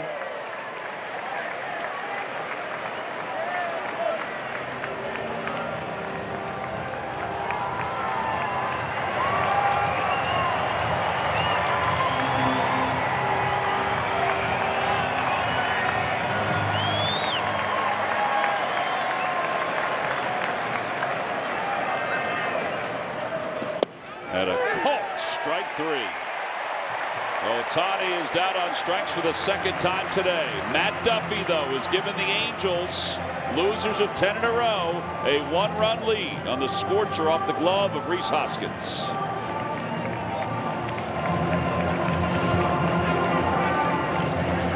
There's something about a park. The swings, the slides, the dogs. You can throw your food and wear it proudly. It's where showing off is encouraged, even if it doesn't always work out. So, you in? It is showtime!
Toyota dealer today.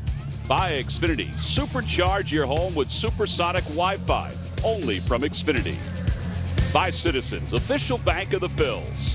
And buy Independence Blue Cross. Learn more at IBX.com. Bottom of the ninth inning. Tyler Wade is moving over to shortstop.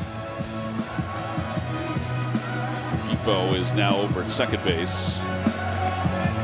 Yep, rally cap time. And that one's pulled down the left field line. May have broken his bat off the end of it.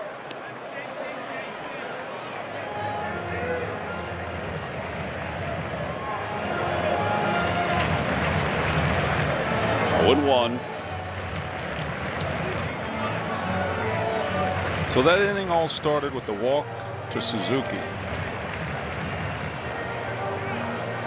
Yeah, the last inning. Yep, and then the fielder's choice erased him. But yeah, the walk kicked it off. A lot of walks by the Phils bullpen this year, as we mentioned. It's odd, though. They're still not allowing a lot of them to score, which is surprising. But that one did. On the inside corner, 0-2. So if he gets out of this inning without giving up a run, he gets a win. He gets a blown save and then a win. Yeah.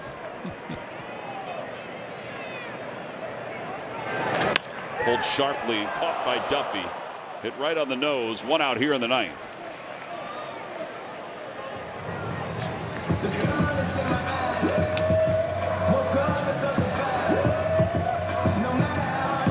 Hard hit ball, nothing you can do.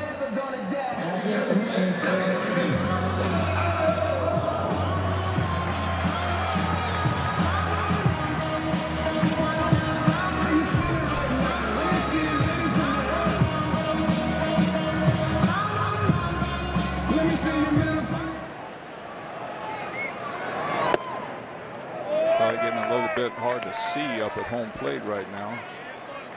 You got the shadows right in front of home plate, and the shadows on the pitcher's eye, or excuse me, the batter's eye, as you call it, John. It's a lot of ivy out there. Yeah, and some's light and some's dark.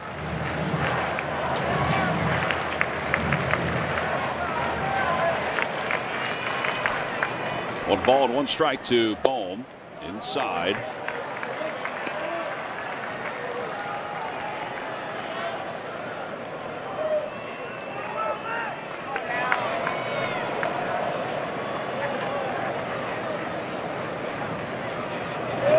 Way inside, 3-1.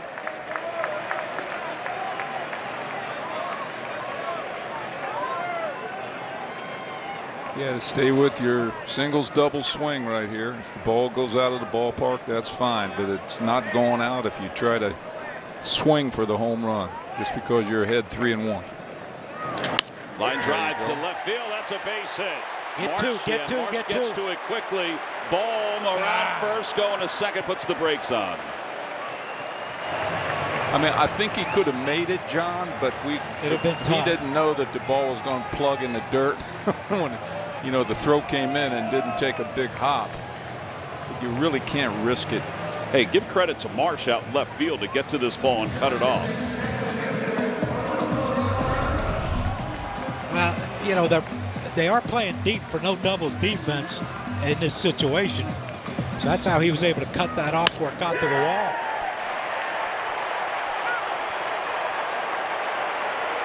I kind of like this matchup too. You know, I got a little thing going, feeling good about this matchup. Oh, Odubel singled his last time up. He's also walked, and he waves at the first pitch. It's 0-1. I still feel good. Well, I do too, but I'm not hit. Odubel just said, it's a little hard to see up here. Yeah. But now watch this. He might get the same pitch and shoot one to left for a base hit. Right. That's the amazing thing about him.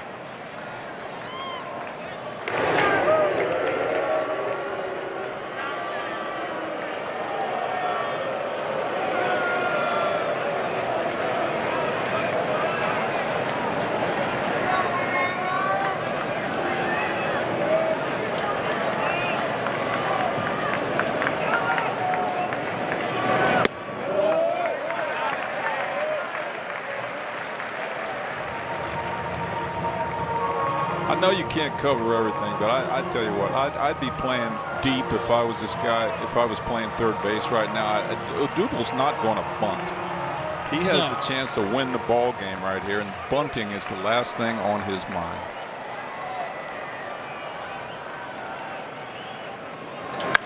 Fly ball left field.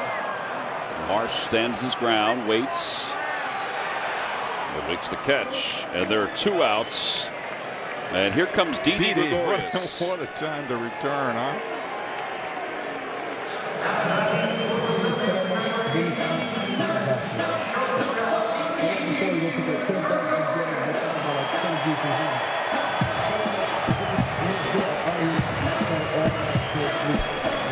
Well, we mentioned that he was activated just before the ball game after a month on the injured list. And Rob Thompson said he was going to be off today, just kind of recuperating after being at Lehigh Valley for his rehab assignments. And he shoots one into left field. That'll be a base hit. Bohm around second. He puts the brakes on again. And first and second with 2 men down. Bryson Stott, another matchup I like. And here comes Joe Madden. And Joe's going to go to the bullpen, so that'll be it for Iglesias. Another right-hander out there. Yep, so another pitching change for the Angels with 2 outs, bottom of the 9th inning. A 1-run game.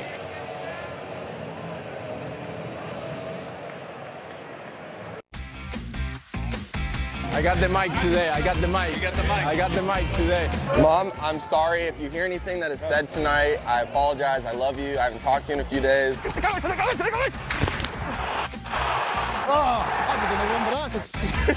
Lo tuyo es rolling, olvídate de los fly. Déjame los fly a mí, lo tuyo es para abajo. Le voy a decir a la gente que me ponga el micrófono todos los días. Claro.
2 outs, bottom of the 9th inning. The tying run is at second base for the Phillies. The winning run is at first base. And the rally hats have worked up to this point. That young man's doing a little prayer. Jimmy Herget is the new pitcher for the Angels. This is his 19th game. A 2.77 earned run average. How are lefties doing against him, Tom? You would think with that delivery, lefty be able to see the ball on him pretty good. Left-handers.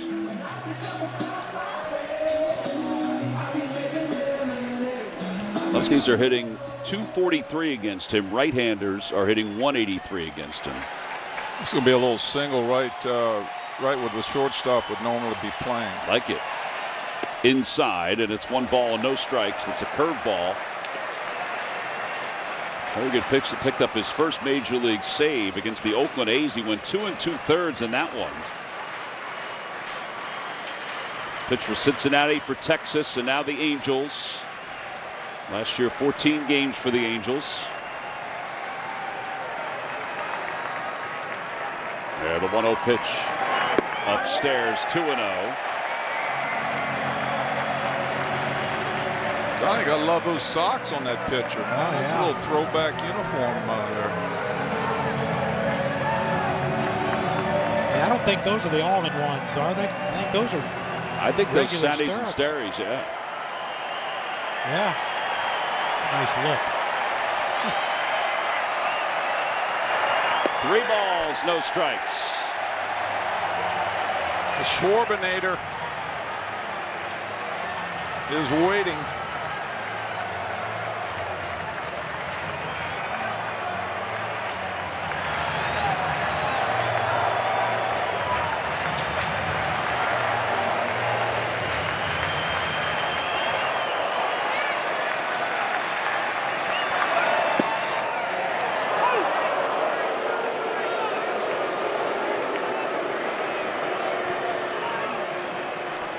There is Schwarber waiting on deck. Give him a chance, Bryson. Just give him a chance. First and second, 3-1 with 2 outs. And the pitch. Top foul and out of play, and it's 3-2. So the runners will be off. It's important to consider, considering a ball in a gap. Yeah, but this is a spot right here, Tom, where Bryson Stott has to calm down the swing a little bit. You know, I get it. He's trying to drive something, going down on one knee, but this is a situation right here where if it's a strike, you just got to put it in play and hope for the best. That is a good point, John. Runners go. 3-2 is hit in the air to right field. It's golfed beautifully. It is over! 3-run home run for Bryson Stott. The prayers have been answered. The Phillies have won it here in the bottom of the 9th inning. They win it 9-7.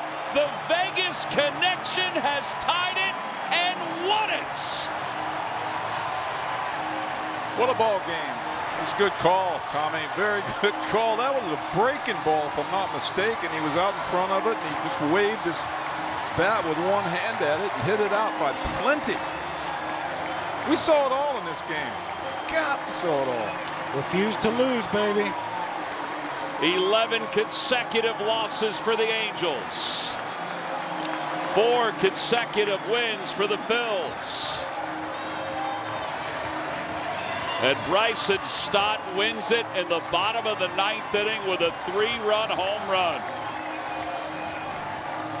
Harper and Stott, 7 runs.